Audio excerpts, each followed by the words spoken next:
नमस्कार, आदाब, good morning. मेरा नाम है बिलाल और मैं आप सभी का स्वागत करता हूं भारत के सबसे मशहूर एजुकेशन प्लेटफॉर्म फिजिक्स वाला हिंदी मीडियम पर। हम लोग अपनी क्लास 10th के प्यारे बच्चों के साथ बात कर रहे हैं और क्लास 10th के प्यारे बच्चों के साथ बात करते हुए आप सभी को पता है दोस्तों कि हम लोग आप सभी के सामने पेश कर रहे हैं हमारी जो ये बोर्ड बूस्टर सीरीज है। अब तक हम लोग अपनी इस बोर्ड बूस्टर सीरीज के अंतर्गत आप सभी के साथ पॉलिटिकल साइंस, हिस्ट्री, ज्योग्राफी और उसी के साथ इकोनॉमिक्स के कुछ चैप्टर्स को कर चुके हैं। हमारी आज की इस क्लास में भी हम लोग आप सभी के साथ भूगोल यानी कि ज्योग्राफी से रिलेटेड एक बहुत ही महत्वपूर्ण हमारा अध्याय होगा, एक चैप्टर होगा, उसको आपके सामने रखेंगे। सर जी क्या पढ़ेंगे? तो दोस्त आप सामने देख ही पा रहे हैं, हमारे चैप्टर का नाम सामने लिखा हुआ है राष्ट्रीय अर्थव्यवस्था की जीवन रेखाएं। और ज्योग्राफी यानी कि जो आपका भूगोल वाला आपका भाग दिखता है, वहां पर हम लोग इस चैप्टर को देखेंगे। बहुत ही महत्वपूर्ण चैप्टर है। इस चैप्टर से, इस अध्याय से हमारे बहुत सारे सवाल पेपर में सीधे बनते हैं। तो इस पूरे के पूरे चैप्टर को हम लोग टॉपिक वाइज टॉपिक है ना समझेंगे और उसी के साथ साथ इन टॉपिक से किस तरीके से सवालों को पूछा जाता है उसको भी हम लोग आपके सामने रखेंगे। चलिए दोस्तों, बहुत अच्छे तरीके से आपको हमारी इस क्लास को करना होगा। आपके सामने किसी भी तरीके का कोई भी डाउट और कोई भी कंफ्यूजन बिल्कुल भी नहीं होना चाहिए। इस चैप्टर को अगर आप करेंगे, इस क्लास को अगर आप करेंगे, तो आपके सामने इस चैप्टर से संबंधित कोई भी डाउट नहीं रहने वाला। तो भैया चैप्टर का नाम आप देख ही पा चुके हैं, है ना दोस्तों? आप देख चुके हैं कि हमारे चैप्टर का नाम है राष्ट्रीय अर्थव्यवस्था की जीवन रेखाएं और इसको बहुत ही गंभीरता के साथ हम लोग आप सभी के सामने रखेंगे। क्या क्या टॉपिक्स को हम लोग पढ़ने वाले हैं? सबसे पहले हम लोग यहाँ पर लिखा हुआ है राष्ट्रीय अर्थव्यवस्था की जीवन रेखाएं। राष्ट्रीय अर्थव्यवस्था का मतलब क्या होता है दोस्त? राष्ट्रीय अर्थव्यवस्था का मतलब होता है देश, कि किसी भी देश के अंदर जो वहाँ की अर्थव्यवस्था होती है। अर्थव्यवस्था का मतलब कि वहाँ का जो विकास होता है, वहाँ पर जो बाजार होते हैं, वहाँ पर जो व्यापार होता है, वो किस चीज़ पर टिका हुआ है। जीवन रेखा का मतलब वो किस चीज़ पर टिका हुआ है। अगर आप लोग दुनिया के किसी भी अमीर देश को देखें, जैसे हम लोगों ने आप सभी के साथ डिस्कशन किया था, आप अमेरिका को देखें, आप जर्मनी को देखें, आप इंग्लैंड को देखें, उसी के साथ साथ आप न्यूजीलैंड को देखें, आप ऑस्ट्रेलिया को देखें, आप कनाडा को देखें, आप चाइना को देखें, इन सभी देशों में आप एक समानता जरूर पाएंगे। वो क्या है? इन देशों में आप सबसे पहली समानता ये पाएंगे कि भैया इन देशों ने ना सबसे पहले किस पर काम किया? इन देशों ने सबसे पहले अपने यहाँ पर फैक्ट्रीज पर काम किया। इनके यहाँ पर आपको बहुत ज्यादा मात्रा में फैक्ट्री मिलेंगी और उन्हीं फैक्ट्री की वजह से आप लोग देखते हैं कि इनके यहाँ पर लोगों को काम मिलता गया। तो जब इन्होंने अपने यहाँ पर फैक्ट्रीज को बनाया, कारखानों को खोला और उसके अंदर कारखानों में ये सामान को बनाने लगे, तो अब जब इन्होंने सामानों को बना लिया तो अब ये सामानों को अपने पूरे देश के अंदर फैलाने लगे और एक क्षेत्र से दूसरे क्षेत्र तक सामान को पहुंचाने के लिए किसकी जरूरत होती है? सामान को पहुंचाने के लिए परिवहन की जरूरत होती है, या फिर हम लोग कह सकते हैं कि सड़कों की जरूरत होती है।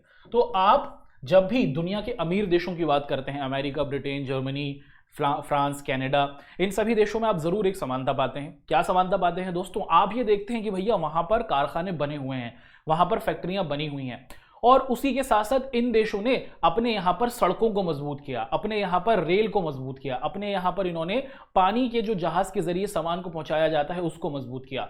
इस चैप्टर के अंदर हम लोग यही समझने वाले हैं कि आखिर कैसे किसी भी देश के लिए ये जो हमारी परिवहन तंत्र होता है, परिवहन तंत्र का मतलब क्या है दोस्तों? कि हमारी सड़कें हुई, हमारी रेल हुई, उसी के साथ जो हमारा जल परिवहन हुआ, ये कितना महत्वपूर्ण है। भारत में कितने कितने प्रकार की हमारी सड़कें हैं? क्या भारत सड़कों के मामले में, परिवहन के मामले में एक मजबूत देश है? इस चैप्टर को हम लोग आपके सामने बहुत अच्छे तरीके से समझेंगे, ठीक है? तो ये चैप्टर की थोड़ी सी रूपरेखा रही, भूमिका रही जो मैंने आपके सामने पेश की है। अब बिल्कुल भी समय को व्यर्थ नहीं करेंगे और हम लोग अपनी आज की इस क्लास को आप सभी के साथ शुरू करेंगे, ठीक है भैया? चक दे फट्टे नब्दे गिल्ली, कर दें अपनी आज की क्लास को शुरू दोस्तों, और बहुत अच्छे तरीके से हम लोग डिस्कशन करने वाले हैं इस चैप्टर का। अब सबसे पहले, जैसे कि आप लोग देख ही पा रहे हैं, लिखा है राष्ट्रीय अर्थव्यवस्था की जीवन रेखाएं। हमने थोड़ी सी भूमिका आपके सामने यहां पर रख दी है। अगर आप देखें कि जो हमारा प्यारा भारत देश है ना, ये दुनिया की आपको क्या दिखता है दोस्तों? तीसरी सबसे बड़ी अर्थव्यवस्था है। दुनिया की तीसरी सबसे बड़ी अर्थव्यवस्था का मतलब कि हमारे देश में बड़े लेवल पर बाजार हैं, हमारे देश में बड़े लेवल पर क्या होता है? फैक्ट्रियां हैं, हमारे देश में बहुत बड़े स्तर पर आप देखते हैं कि कारखाने हैं और इन कारखानों में सामान बनता है, इन फैक्ट्रियों के अंदर सामान बनता है और इन बाजारों के अंदर इन सामानों को खरीदा जाता है और बेचा जाता है। तो भारत दुनिया का एक ऐसा देश है जहां पर आपको बड़े स्तर पर दिखता है कि लोग सामानों को बनाते हैं और सामानों को बेचते हैं, है ना? और उसी के साथ साथ हम देखें कि भैया क्षेत्रफल की दृष्टि से हम 7वें नंबर पर आते हैं। याद है ना आप सभी को? जी हाँ, दुनिया के अंदर भारत आकार के हिसाब से, क्षेत्रफल के हिसाब से 7वें नंबर पर आता है। और वहीं अगर हम लोग जनसंख्या के अंतर्गत देखें तो हम दूसरे नंबर पर आते हैं। लेकिन हालिया रिपोर्ट के अनुसार, है ना, क्योंकि आपकी किताब पुरानी लिखी हुई है, लेकिन वर्तमान समय में अगर आप लोग देखें तो आप जानकर आश्चर्यचकित रह जाएंगे, सर ये कैसे हुआ।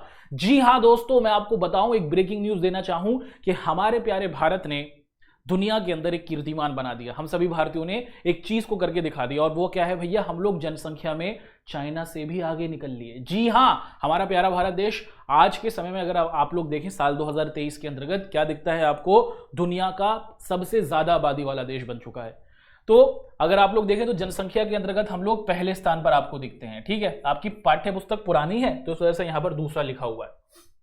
और अगर हम लोग देखें कि दुनिया की सबसे ज्यादा जनसंख्या जो है ये पूरी दुनिया में कितना आकार लेती है, तो अगर आप लोग पूरी दुनिया को 100% देखें, है ना, पूरी दुनिया का जो अगर आप क्षेत्रफल 100% देखें, इस पूरी दुनिया में हम जो है मात्र 2.4% पर हैं। तो भारत दुनिया का 7वां बड़ा देश तो है, लेकिन हमारा जो आकार है ना वो बहुत छोटा है ना। आप देखें कि भारत दुनिया का 7वां बड़ा देश है, लेकिन इस 7वें बड़े देश में दुनिया की सबसे ज्यादा आबादी है, और ये सबसे ज्यादा आबादी मात्र 2.4% क्षेत्रफल पर ही टिकी हुई है। और उसी के अंदर आप लोग देखें तो मुख्य तौर पर दुनिया में हर 17वां व्यक्ति जो है वो भारतीय दिखता है। अगर आप दुनिया में 100 लोगों को देखें तो हर 100 में से 17वां जो लोग होंगे वो हमारे भारत के होंगे। तो भारत दुनिया की एक बढ़ती हुई अर्थव्यवस्था है, बाजार यहाँ बहुत ज्यादा है, व्यापार बहुत ज्यादा होता है, जनसंख्या दुनिया में सबसे ज्यादा है। यहाँ ये दुनिया का 7वां सबसे बड़ा देश है आकार के हिसाब से, अकॉर्डिंग टू एरिया। और उसी के साथ साथ आप देखते हैं कि इतनी ज्यादा जनसंख्या मात्र 2.4% क्षेत्रफल पे ही अपना निवास करती है। ठीक, अब यहां पर आप देखें कि इस इतने बड़े देश के अंदर जहां पर इतना बड़ा आपको व्यापार दिखता है, इतनी बड़ी जनसंख्या दिखती है, इस जनसंख्या के अंदर आप देखते हैं कि लोग सामान को खरीदते हैं, सामान को बनाते हैं, और एक जगह से दूसरी जगह तक क्या है दोस्तों, सामानों को बनाने के लिए, सामानों को पहुंचाने के लिए हमें किस चीज की जरूरत होती है, हमें जरूरत होती है अच्छे परिवहन की। क्योंकि अगर हमारे देश के अंदर अच्छा परिवहन होगा तभी हमारा देश क्या कर सकता है, और प्रगति कर सकता है, और तभी हमारा देश और तेजी के साथ आगे बढ़ सकता है। ठीक है, चलिए शुरुआत करते हैं।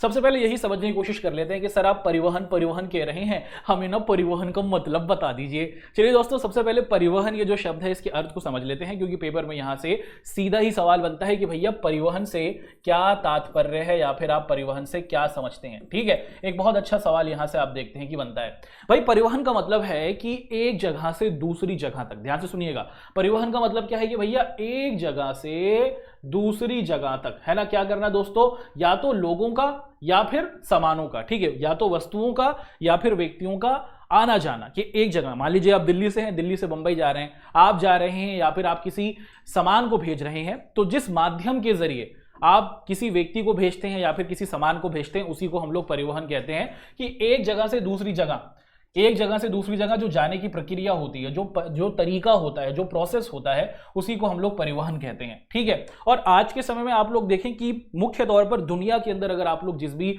शक्तिशाली देश को देखते हैं भैया, वहां पर परिवहन की व्यवस्था बहुत अच्छी है। अमेरिका में देखें, अरे भैया एकदम चौड़े चौड़े रोड, जर्मनी के अंदर देखें एकदम चौड़ी चौड़ी सड़कें। तो दुनिया के वो देश जो अपने आप को समृद्धशाली कहते हैं, जो अपने आप को मजबूत देश कहते हैं, वहां पर अच्छे परिवहन माध्यम है। तो आप देखते हैं कि परिवहन के जरिए एक जगह से दूसरी जगह तक सामानों को पहुंचाया जाता है और लोगों को भी पहुंचाया जाता है। और इसी के साथ साथ आप लोग देखते हैं कि और आज के समय में संचार के भी माध्यम आने लगे हैं। संचार के माध्यम क्या है कि एक जगह से दूसरी जगह तक लोगों को भी पहुंचाया जा रहा है, सामानों को भी पहुंचाया जा रहा है, और इंफॉर्मेशन भी शेयर की जा रही है। एक जगह की इंफॉर्मेशन दूसरी जगह तक पहुंचाना भी, ये भी एक परिवहन का ही भाग आपको दिखता है। और परिवहन के जरिए मुख्य तौर पर आप देखते हैं कि किस चीज को किया जाता है भैया, व्यापार को किया जाता है। सड़कों के जरिए, रोड के जरिए हम लोग क्या देखते हैं, हम लोग परिवहन को करते हुए देखते हैं। ठीक हुआ, अब यहां से आगे बढ़ लेते हैं दोस्तों। यहां पर अगर आप देखें तो ये पूछा जा रहा है कि परिवहन की किसी भी देश के अंदर महत्वपूर्णता क्या है। ठीक है, बहुत अच्छा सवाल पेपर के अंदर बनता है कि भैया ये बताओ कि किसी भी देश के लिए परिवहन काहे जरूरी है, क्यों इंपॉर्टेंट है। बहुत अच्छा सवाल है, और अगर आपने अब तक कहानी को सुना होगा तो आप लोग चीजों को बहुत अच्छे तरीके से समझ पाएंगे। हम ये देख रहे हैं कि भाई किसी भी देश के अंदर अगर उसको विकास करना है, अगर उसको अपने आप को आगे बढ़ाना है, तो क्या होना चाहिए, वहां पर फैक्ट्रियां होनी चाहिए। हमने आपके साथ डिस्कशन किया था, जी हाँ, हमने पीछे देखा था कि अमेरिका को देखो, ब्राजील को, अमेरिका को देखो, ब्रिटेन को देखो, कनाडा को देखो, ये जो बड़े बड़े देश हैं, समृद्धशाली देश हैं, इन सभी देशों के अंदर सबसे पहली समानता यह है कि भैया यहां पर फैक्ट्रियां बनी हुई हैं, और फैक्ट्रियों के अंदर ये लोग सामान को बनाते हैं, और इस सामान को फिर ये लोग क्या करते हैं, अपने अच्छे परिवहन तंत्र की वजह से अपने देश के अंदर और फिर दूसरे देशों में भी पहुंचाते हैं, है ना। तो यहां पर अगर आप लोग देखें कि किसी भी देश के विकास के लिए सबसे महत्वपूर्ण है कि भैया वहां पर फैक्ट्रियां तो हों, और इन फैक्ट्रियों के अंदर क्या होगा, अगर हमें सामान बनाना है तो सामान फैक्ट्री तक कैसे पहुंचेगा। सामान को अगर हमें फैक्ट्री तक पहुंचाना है तो उसके लिए हमारे पास क्या है दोस्तों, परिवहन की अच्छी व्यवस्था होनी चाहिए। मान लीजिए कि हमारी फैक्ट्री है और जो हमारी फैक्ट्री है वो चीनी बनाने की है ना, हमें चीनी बनाना है, लेकिन भैया चीनी बनाने के लिए हमें कच्चे माल की जरूरत होगी। क्या है कच्चा माल, हमारा गन्ना है भैया, खेत है, खेत के अंदर गन्ना है। इस गन्ने को हमें क्या करना होगा, परिवहन के माध्यम से ही, सड़कों के माध्यम से, रेलगाड़ियों के माध्यम से ही हम लोग क्या कर सकते हैं, कारखानों तक पहुंचाएंगे। और जब ये कारखानों में पहुंचेगी तब जाकर आप देखते हैं कि हमारा जो ये गन्ना होगा उससे हमें चीनी प्राप्त हो पाएगी। अगर सड़कें अच्छी नहीं होंगी, अगर परिवहन की व्यवस्था अच्छी नहीं होगी तो क्या हम उत्पादन कर पाएंगे, क्या हमारे देश का विकास हो पाएगा। और आपको पता है कि ऐसा नहीं हो पाएगा। तो भैया अगर आप देखें कि आपको ज्यादा से ज्यादा उत्पादन करना है, ज्यादा से ज्यादा वस्तुओं को बनाना है, तो एक कोने से दूसरे कोने तक अगर आपको सामान को पहुंचाना है तो परिवहन का होना बहुत ज्यादा जरूरी है। सामान बनने के बाद भी देखिए यहां पर हमने अपने खेतों से क्या किया, फैक्ट्री तक सामान को पहुंचा दिया और उसके बाद फैक्ट्री के अंदर हमारा सामान बनकर तैयार हो गया। क्या अब ये जो बनकर सामान तैयार हुआ है क्या ये अपने आप बाजारों तक पहुंच पाएगा, नहीं, उसके लिए भी हमें परिवहन की जरूरत होगी। तो परिवहन ना सिर्फ जो हमारी फैक्ट्रियां होती हैं उन तक कच्चे माल को पहुंचाने में बहुत बड़ा योगदान देता है, उसी के साथ साथ जब सामान बनकर तैयार हो जाता है तो इस बने हुए सामान को आप देखते हैं कि बाजारों तक पहुंचाने में भी हमारे परिवहन का बहुत ही बड़ा योगदान होता है ना दोस्तों, है ना। और किसी भी देश के अंदर अगर जहां पर कुशल परिवहन होगा, कुशल परिवहन का मतलब भैया सड़कें एकदम मजबूत, है ना, फैक्ट्री से लेकर आप देखते हैं कि बाजारों तक, लोगों के घरों तक जब सड़कें होंगी, जब परिवहन के साधन होंगे, बड़े बड़े हमारे ट्रक गाड़ियां जा सकती हैं, तो उस देश के अंदर आप देखते हैं कि बहुत तेजी के साथ विकास होगा। जहां सड़कें ही कच्ची होंगी, जहां पर आप देखते हैं कि परिवहन के साधन बहुत अच्छे नहीं होंगे, क्या वो देश तेजी से आगे बढ़ पाएगा, ऐसा नहीं होगा। उस देश के विकास में बहुत जबरदस्त आप देखते हैं कि परेशानी होगी। तो परिवहन के अलावा हमें क्या और बेहतर करने की जरूरत है कि सड़कें तो मजबूत की ही जाएं, है ना, हम अपनी रेलगाड़ी को तो मजबूत करें ही करें, उसी के साथ साथ हमें संचार व्यवस्था को भी बेहतर करने की जरूरत होगी, क्योंकि आज का समय इंटरनेट का समय है। जैसे आप घर बैठे हुए हमारी इस क्लास को देख रहे हैं तो उसके जरिए आप लोग अच्छी शिक्षा को क्या कर पा रहे हैं, घर पर बैठे हुए ही प्राप्त कर पा रहे हैं। ऐसे ही व्यापार करने के लिए भी क्या है, सही से सही इंफॉर्मेशन का होना जरूरी है। तो परिवहन को तो बेहतर करना ही चाहिए, उसी के साथ साथ व्यापार करने वाले जो व्यापारी हैं वो एक दूसरे के साथ बात कर सकें। इसके लिए भी हमें किस चीज की जरूरत है दोस्तों, हमें अच्छे टेलीफोन की, अच्छी इंटरनेट सेवा की जरूरत है। और जिस भी देश के अंदर अच्छी इंटरनेट सुविधा होगी, अच्छी टेलीफोन व्यवस्था होगी, अच्छा परिवहन की व्यवस्था होगी और वहां पर फैक्ट्रियां खोली जाएंगी तो वो देश तेजी से आपको आगे बढ़ता हुआ दिखता है। ठीक है दोस्तों, तो यहां पर हम लोग परिवहन की महत्वपूर्णता की बात कर रहे हैं। आज अगर आप लोग देखें कि जो हमारा प्यारा भारत है ना, ये दुनिया के बाकी हिस्सों से बहुत अच्छे तौर पर जुड़ा हुआ है कि नहीं जुड़ा हुआ। जी हाँ, हमारे प्यारे भारत के अंदर आप देखते हैं कि हम बैठे हुए दुनिया के हर एक इलाके की खबर प्राप्त कर सकते हैं और बाहर के लोग भी हमारे देश की खबर को प्राप्त कर सकते हैं। आप देखें कि जो हमारा प्यारा भारत देश है, यहाँ पर सड़क परिवहन बहुत बढ़िया है। सड़कें हमारे देश के अंदर आजादी के समय में बहुत बेकार थी, लेकिन आजादी के 75 सालों के बाद सड़कों को बनाने में भारत एक बड़ा देश बना है। हमने अच्छी किस्म की सड़कों को बनाया और इसके जरिए हमने अपने आप को विकास के पथ पर लाए हैं। उसी के साथ हमारे देश के अंदर अच्छी हवाई यातायात की व्यवस्था भी है। हमारे यहाँ अखबार भी छपते हैं जो लोगों को इंफॉर्मेशन देते हैं, बाजार में क्या चल रहा है, सरकारें क्या कर रही हैं, दूसरे देश में क्या इंफॉर्मेशन है। हमारे देश के अंदर इंटरनेट मौजूद है जो सस्ती दरों पर मौजूद है। भैया दुनिया का सबसे सस्ता इंटरनेट अगर आप देखें तो हमारे भारत में वो आपको प्राप्त होता है। और ये बहुत बड़ा आप देखते हैं कि एक प्रकार से हम सभी के लिए क्या है, एक प्रकार से बहुत बड़ा हमारे लिए अवसर है कि हमारे देश के अंदर इंटरनेट की इतनी अच्छी सुविधा है। और इन्हीं सभी वजह से आप लोग देखते हैं कि जो भारत की अर्थव्यवस्था है वो तेजी से बढ़ती जा रही है। भारत के अपने बाजार भी बढ़ रहे हैं, स्थानीय बाजार भी, और भारत अब दुनिया के बाजारों में भैया चौड़ करके खड़ा होता है ना। भारत के सामान दुनिया के अलग अलग बाजारों में जाते हैं और वहां पर बहुत ज्यादा मात्रा में खरीदे जाते हैं। तो भारत की जो अर्थव्यवस्था है, ये हमारा जो परिवहन है, इसके मजबूत होने से और ज्यादा आपको मजबूत होते हुई दिखी है। ठीक है, अब परिवहन क्या होता है वो तो हमने देख लिया और परिवहन किसी भी देश के लिए क्या महत्वपूर्णता रखता है उसको हमने समझा। अब सबसे पहले परिवहन के भी अलग अलग रूप हमें दिखते हैं। जैसे हमारे पास सड़क परिवहन है, रेल परिवहन है, हमारे पास जलमार्ग वाला परिवहन है, हमारे पास हवाई परिवहन है, तो हम इस चैप्टर के अंदर आप सभी के साथ बहुत ही गंभीरता के साथ हर एक बिंदु को बहुत ही आसानी के साथ समझने वाले हैं। क्लास बहुत अच्छी रहेगी, क्लास बहुत सिंपल रहेगी, आपको पूरे तौर पर क्लास को शुरू से लेकर आखिर तक करना है और किसी भी तरीके का कोई भी डाउट, कोई भी कंफ्यूजन अपने समक्ष बिल्कुल भी नहीं आने देना है। ठीक है दोस्तों, चलिए जी शुरुआत करते हैं। और यहां पर अब हम लोग सबसे पहले आप सभी के साथ सड़क परिवहन के बारे में पढ़ेंगे। ठीक है, सड़क सड़क तुम कैसी हो मैं ऐसी हूं दिख रहा है आपको? जी हाँ दोस्तों, बहुत ही सिंपल सी चीज है। सड़क आप सभी को पता है, हमारे घर के बाहर जो चीज जा रही होती है, जहां पर अंकल आइसक्रीम बेच रहे होते हैं, जहां पर आप खड़े होकर क्या करते हैं, कभी कभार क्रिकेट भी खेल लेते हैं भैया, उसी को हम लोग सड़क कहते हैं। ठीक है, तो अगर आप लोग देखेंगे जो सड़क परिवहन है वो मुख्य तौर पर क्या है, ये छोटी दूरी की यात्रा को तय करने में मदद करता है। मान लीजिए कि आपको अपने घर से बाजार जाना है, आपको अपने घर से स्कूल जाना है, आपको अपने घर से ट्यूशन जाना है, आपको अपने घर से, अगर आपके मौसा जी पास में रहते हैं तो वहां जाना है, तो आप सड़क का ही प्रयोग करते हैं। तो छोटी दूरी की जो यात्राएं होती हैं वहां पर हम लोग देखते हैं कि सड़कों का प्रयोग किया जाता है। सड़कें गांव को बाजारों से जोड़ती हैं, उसी के साथ बाजारों को शहरों से जोड़ती हैं, और जो शहर होते हैं उनको सांस्कृतिक केंद्रों से जोड़ती हैं। और अगर आप लोग देखें कि जिस भी देश के अंदर मुख्य तौर पर क्या किया जाता है, सड़कों को मजबूत किया जाता है, वो बहुत तेजी के साथ आगे बढ़ता है। भाई आप अपने घर में बैठे हुए मोबाइल फोन से किसी चीज को ऑर्डर कर लेते हैं, अमेजोन से या फिर फ्लिपकार्ट से, वो आपके घर तक कैसे पहुंच पाती है? क्योंकि आपके घर के बाहर सड़क आ पा रही है। अगर सड़क ना हो तो भैया डिलीवरी वाले भैया कहेंगे कि हम लेके नहीं आ रहे।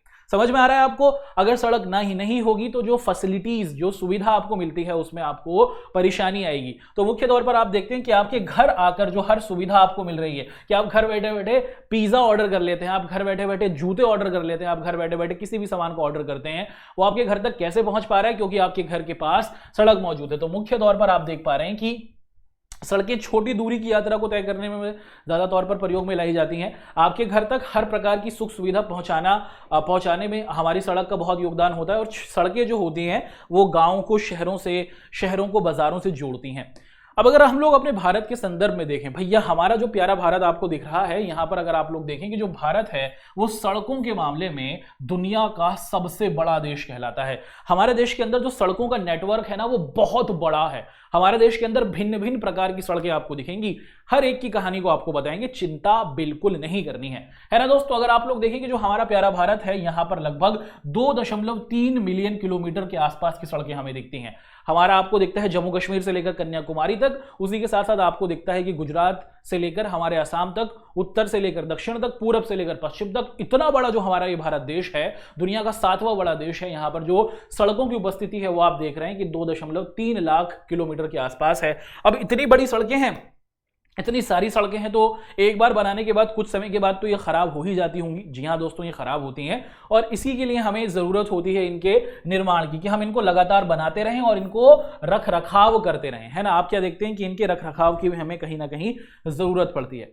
अच्छा, पेपर में क्या किया जाता है? पेपर में सीधा सवाल पूछा जाता है, ये एक बहुत ही महत्वपूर्ण क्वेश्चन आपके सामने यहां पर रखा गया है कि रेल की तुलना में, कि भैया रेल भी है और उसी के साथ सड़क भी है, आप ये बताइए कि सड़कें रेल से क्यों बेहतर हैं। सीधा सवाल आपके पेपर से उठाकर लाया गया है और इसके आंसर को हमें बहुत अच्छे तरीके से समझना है। ठीक है, समझ आ रहा है? आप ही से कह रहे हैं, आप ही से कह रहे हैं, ठीक है ना। चलिए ध्यान से देखिए, सवाल बहुत अच्छे तरीके से लिखा हुआ है। पूछा जा रहा है कि जो हमारी सड़कें हैं आखिर वो बेहतर कैसे हैं, है ना, कि रेल की तुलना में हमारी सड़कें कैसे बेहतर हैं। सबसे पहले अगर आप लोग देखें कि जो रेलवे परिवहन है वो क्या है दोस्तों, वो भी किसी भी देश के विकास के लिए बहुत जबरदस्त तौर पर आपको दिखता है कि महत्वपूर्ण है। क्यों? ऐसा नहीं हो सकता कि सिर्फ हम अपने देश के अंदर सड़कों को अच्छा करते रहें, रेलवे लाइन पर काम ना करें, तो ऐसा नहीं होगा। दोनों देश के विकास में बहुत बड़ा योगदान देती हैं। उसी के साथ साथ अगर आप लोग देखें कि जो रेल है ना, रेल वो आपको दिखता है कि वो मुख्य तौर पर हर जगह पर नहीं बिछाई जा सकती। क्या रेलगाड़ी आपके घर तक आ सकती है? नहीं। सड़कें जो हैं वो मुख्य तौर पर हर एक जगह पर आसानी से बिछाई जा सकती हैं। जहां पर आप लोग देखें कि ऊबड़ खाबड़ इलाके हों, है ना, आपको देखिए कि कीचड़ वाले इलाके हों, पहाड़ी इलाके हों, समुद्र के पास वाले इलाके हों, वहां पर हम लोग सड़कों को बना सकते हैं। अपितु रेलवे को हर जगह तक पहुंचाना, रेलवे मार्ग को, रेलवे लाइन को हर जगह तक पहुंचाना कहीं ना कहीं थोड़ा हमारे लिए जटिल होता है। बहुत महत्वपूर्ण सवाल है। अगर आप लोग देखेंगे जो सड़कों को निर्माण करने का तरीका होता है, अगर आपको रेलवे लाइन बिछानी है तो आपको जंगलों को काटना पड़ जाता है, आपको बहुत ज़्यादा लंबी लंबी रेल की पटरियां बिछानी पड़ती हैं, तो भैया बहुत ज़्यादा खर्चा आता है। वहीं अगर हम लोग सड़क बनाने को देखें दोस्तों, तो सड़क बनाने में रेल बनाने से, रेलगाड़ी की पटरी बिछाने से अपेक्षाकृत कम खर्चा आता है। ठीक है, आप देखते हैं कि आसानी के साथ हम लोग क्या कर सकते हैं कि पहाड़ों के अंदर सड़कों को बना सकते हैं, लेकिन पहाड़ों के अंदर रेलवे लाइन को बिछाना थोड़ा जटिल होता है, थोड़ा मुश्किल होता है, इसमें ज्यादा खतरा बनता है, लेकिन सड़क को हम आसानी से पहाड़ों के अंदर बना सकते हैं। ठीक है, और ये सड़कें ही हैं जिसकी वजह से हर सामान आपके घर तक आता है, आपके घर तक हर प्रकार की जो सुख सुविधा होती है वो आपके घर तक पहुंच पाती है। मुख्य तौर पर जो लोग होते हैं छोटी यात्रा को पूरा करने के लिए क्या करते हैं, सड़क का ही प्रयोग करते हैं। और सड़कें जो होती हैं, अगर आप लोग देखेंगे, अगर आप सड़क मार्ग के जरिए यात्रा करना चाहें तो ये थोड़ी कम खर्चीली होती है। ठीक है, 5-5 रुपए 10-10 रुपए में आप बस में सफर कर सकते हैं और ये आसानी के साथ क्या कर सकती है, आपकी यात्रा को पूरा कर सकती है ना। और सड़क परिवहन अगर आप लोग देखें तो इन सभी वजहों से कहीं ना कहीं रेलवे का जो हमारा परिवहन है उससे थोड़े तौर पर बेहतर है। तो एक बहुत अच्छा सवाल आपके पेपर के अंदर बनता है, उसको बहुत अच्छे तरीके से हमने आपके सामने पेश किया। आगे बढ़ते हैं मित्रों। अब यहां पर हम लोग क्या करेंगे, हम लोग सबसे पहले हमारे प्यारे भारत के अंदर ना सड़कों के भिन्न भिन्न प्रकार हैं। हमारा जो प्यारा भारत है यहां पर हमें सड़कों के अलग अलग प्रकार दिखते हैं। एक तरीके की सड़क नहीं है, भिन्न भिन्न प्रकार की सड़कें हैं, इनकी क्या क्या विशेषताएं हैं, इनके क्या क्या नाम हैं, ये कितने कितने किलोमीटर तक फैली हुई हैं, इनके बारे में पढ़ेंगे। पेपर में यहां से भी सवाल सीधे तौर पर बनता है। अगर आप लोग देखेंगे जो सड़क होती है भैया, इसके लिए हमें क्या करना होता है, इसके लिए हमें ज्यादा कुछ मेहनत करने की जरूरत नहीं होती। आपको एक समतल सपाट जमीन चाहिए, समतल सपाट जमीन चाहिए, इस पर बालू को डाल दीजिए, रेत को डाल दीजिए। इसके बाद आप क्या कीजिए, इसके ऊपर आप मुख्य तौर पर जो आपका कोलतार होता है, ठीक है, उसको डाल दीजिए, है ना। और अच्छे तरीके से फिर आप क्या कर सकते हैं, अपनी सड़क को सीधा सपाट कर उसको आसानी से आप सड़क के तौर पर बना सकते हैं। कच्ची जमीन थी, कच्ची पगडंडी थी, इस पर हम लोग आसानी से क्या कर सकते हैं, सड़क का निर्माण कर सकते हैं। और इसके जरिए फिर क्या होगा, जब ये सड़क बन जाएगी, सस्ती है, जैसा आपको बताया हमने, एक बार बनने के बाद इसका लंबे समय तक प्रयोग किया जा सकता है अगर इसको अच्छे मटेरियल से बनाया गया हो। अगर भारत के संदर्भ में देखें दोस्तों, हमारा जो प्यारा भारत है वहां पर अगर हम लोग देखें तो हम 6 प्रकार की सड़कों को देखते हैं। पेपर में सीधा सवाल पूछा जाएगा, भारत में कितने प्रकार की सड़कें आपको दिख जाती हैं? भैया जी 6 प्रकार की सड़कें हैं। कौन कौन सी हैं, क्या क्या उनकी विशेषताएं हैं, क्या क्या उनकी कहानियां हैं, एक एक कर हम लोग डिस्कस कर लेते हैं। क्लियर है यहां तक? चलिए दोस्तों, अब यहां से हम लोग सबसे पहले आप सभी के साथ डिस्कशन करने वाले हैं कि जो हमारा प्यारा भारत है यहां पर सड़कों की क्या विशेषता है और भारत में सड़कों के क्या प्रकार हैं। हमने आप सभी के साथ डिस्कस किया कि हमारे प्यारे भारत में सड़कों के 6 प्रकार हैं। एक एक कर इन सभी प्रकारों की विशेषताओं को आपके सामने हम लोग यहां पर रख रहे हैं। सबसे पहले अगर आप लोग देखें, यहां पर लिखा हुआ है स्वर्णिम चतुर्भुज महाराजमार्ग। सर जी बहुत बड़ा नाम है, बहुत लंबा नाम है। जी हाँ, ये भारत की एक ऐसी सड़क है जो भारत के 4 बड़े शहरों को जोड़ती है। ध्यान से सुनिएगा, चतुर्भुज बना रही है। ये क्या कर रही है दोस्तों, एक चतुर्भुज बना रही है। और ये जो चतुर्भुज है आपको दिखता है कि ये भारत के 4 बड़े शहरों से जुड़कर बना है। सबसे पहले आप लोग देखते हैं कि भैया दिल्ली है, उसी के साथ यहाँ है हमारा कोलकाता, यहाँ है हमारा चेन्नई और यहाँ है हमारा मुंबई। भारत के 4 शहरों को जोड़ने वाली एक सड़क है। और ये जो सड़क है इसी को हम लोग क्या कहते हैं दोस्तों, इसी को हम लोग स्वर्णिम चतुर्भुज महाराजमार्ग कहते हैं। ये भारत के उन शहरों को जोड़ रही है जो औद्योगिक, यहाँ पर बड़ी बड़ी इंडस्ट्रीज हैं, बड़े बड़े कारखाने हैं और यहाँ पर आप लोग देखते हैं कि कृषि के काम ज्यादा होते हैं। तो भारत के 4 बड़े शहरों को जोड़ने वाली ये जो सड़क है इसी को हम लोग क्या कहते हैं, स्वर्णिम चतुर्भुज महाराजमार्ग के नाम से हम लोग पुकारते हैं। ठीक है, अब मुख्य तौर पर आपने देखा कौन कौन से शहर हैं भैया, दिल्ली, कलकत्ता, चेन्नई और मुंबई। इन 4 शहरों को आप देख रहे हैं कि ये जो हमारी सड़क है वो मुख्य तौर पर क्या कर रही है, जोड़ रही है। ठीक, तो ये सड़क जो है निर्मित हो गई है और इसमें 4 शहर मुख्य तौर पर आपको दिखते हैं कि जुड़ चुके हैं। हमारा दिल्ली हो गया, मुंबई हो गया, चेन्नई हो गया, कलकत्ता हो गया। इन चारों शहरों को आप देखते हैं कि इस सड़क ने जोड़ा हुआ है और इसको स्वर्णिम चतुर्भुज महाराजमार्ग के नाम से पुकारा जा रहा है। लेकिन आप देखते हैं कि इसी सड़क के साथ हम लोग कुछ और इलाकों को भी जोड़ रहे हैं। वो क्या भैया जी, ऊपर यहां पर हम लोग क्या कर रहे हैं, हम लोग श्रीनगर को जोड़ रहे हैं। यहां पर हम लोग क्या कर रहे हैं, उत्तर में श्रीनगर को जोड़ रहे हैं। और वहीं दक्षिण में हम लोग क्या कर रहे हैं, यहां पर कन्याकुमारी को जोड़ रहे हैं। इसी सड़क से हम लोग क्या कर रहे हैं, कन्याकुमारी को जोड़ रहे हैं, है ना, स्वर्णिम चतुर्भुज महाराजमार्ग के साथ। ये 4 शहर तो जुड़े हुए हैं, लेकिन भारत के और जो पूरे इलाके हैं, उत्तर, दक्षिण, पूर्व, पश्चिम, इन सभी इलाकों को जोड़ा जा रहा है। तो उत्तर में श्रीनगर, उसी के साथ हम लोग देखें दक्षिण में कन्याकुमारी, उसी के साथ हम लोग क्या देखते हैं दोस्तों कि मुख्य तौर पर ये जो हमारा पूर्व का इलाका है, कौन सा इलाका है दोस्तों, ये जो हमारा पूर्व का इलाका है, असम के पास जो हमारा सिलचर कर क्षेत्र है ना, सिलचर। और उसी के साथ गुजरात में यहां पर जो हमारा पोरबंदर है, पोरबंदर, ठीक है, इन 4 इलाकों को भी क्या किया जा रहा है दोस्तों, आप देख रहे हैं कि इस सड़क से जोड़ा जाएगा। इन 4 इलाकों को भी आप देखते हैं कि सड़क से जोड़ा जाएगा। तो मुख्य तौर पर आप देख पा रहे हैं कि ये 4 सड़कों का निर्माण किया जा रहा है ना। तो ये सड़क है जिसका नाम है स्वर्णिम चतुर्भुज महाराजमार्ग। दिल्ली, कलकत्ता, चेन्नई और मुंबई को तो ये जोड़ती है। लेकिन इसी सड़क के अंदर हम लोग देखते हैं कि उत्तर में हम लोग श्रीनगर को, दक्षिण में कन्याकुमारी को, उसी के साथ हम देखते हैं कि पूर्व में सिलचर जो असम में पड़ता है और गुजरात के पोरबंदर, इन इलाकों के साथ हम लोग जोड़ रहे हैं ताकि ये पूरे भारत को क्या कर ले, कवर कर ले। ये पूरा का पूरा जो हमारा भारत है उसको कवर कर ले, है ना। और ये क्या है दोस्तों, आप देखते हैं कि सुपर हाईवे प्रोजेक्ट है। गवर्नमेंट क्या कर रही है, इस पर बहुत तेजी के साथ काम कर रही है और इस हाईवे प्रोजेक्ट पर बहुत तेजी के साथ काम किया जा रहा है। ये मुख्य तौर पर जो हमारे बड़े बड़े शहर हैं इनके बीच की क्या है, दूरी को कम कर रही है। और आप देखते हैं कि इस पूरी सड़क को बनाने की जो जिम्मेदारी है वो किसको दी गई है, इसको जिम्मेदारी दी गई है भारतीय राष्ट्रीय राजमार्ग प्राधिकरण। ये एक संगठन है, ये एक संस्था है जो मुख्य तौर पर भारत में स्वर्णिम चतुर्भुज महाराजमार्ग पर काम कर रही है। ठीक है, तो भारत की सबसे पहली प्रकार की सड़क रही जिसे हमने स्वर्णिम चतुर्भुज महाराजमार्ग कहा। दिल्ली, चेन्नई, कोलकाता, मुंबई को इस सड़क ने जोड़ा हुआ है। और इसी के साथ साथ आप देखते हैं कि श्रीनगर, कन्याकुमारी, सिलचर और पोरबंदर इस सड़क के साथ जोड़ी जा रही हैं। ठीक है, बड़े आगे क्लियर हुआ। तो ये हमारे भारत की सबसे पहली प्रकार की सड़क है। अब यहां से आगे बढ़ते हुए हम लोग भारत के अंदर भिन्न भिन्न प्रकार की 6 प्रकार की बताई थी सड़कें। अब हमारे पास कुछ और प्रकार की सड़कें आपको दिख रही हैं। इसे हम लोग क्या कहते हैं दोस्तों, इसे हम लोग कहते हैं राष्ट्रीय राजमार्ग। क्या कहा जाता है इसे हम लोग कह रहे हैं राष्ट्रीय राजमार्ग, या फिर इसे हम लोग क्या कहते हैं, इसे हम लोग नेशनल हाईवे भी कहते हैं। क्या कहा जाता है इसे हम लोग नेशनल हाईवे भी कहते हैं। ठीक है जी, चलिए जी, अब ये नेशनल हाईवे होता क्या है भैया, इसको हम लोग क्या कर लेते हैं, जल्दी से आपके सामने समझ लेते हैं। अगर आप लोग ध्यान से देखें दोस्तों, तो यहां पर अगर आप लोग ध्यान से देखें कि मान लीजिए कि अगर आप दिल्ली में बैठे हुए हैं, है ना, या फिर मान लीजिए कि आप कहां बैठे हुए हैं, आप गुजरात में बैठे हुए हैं और आपको कहां जाना है, आपको हरियाणा जाना है।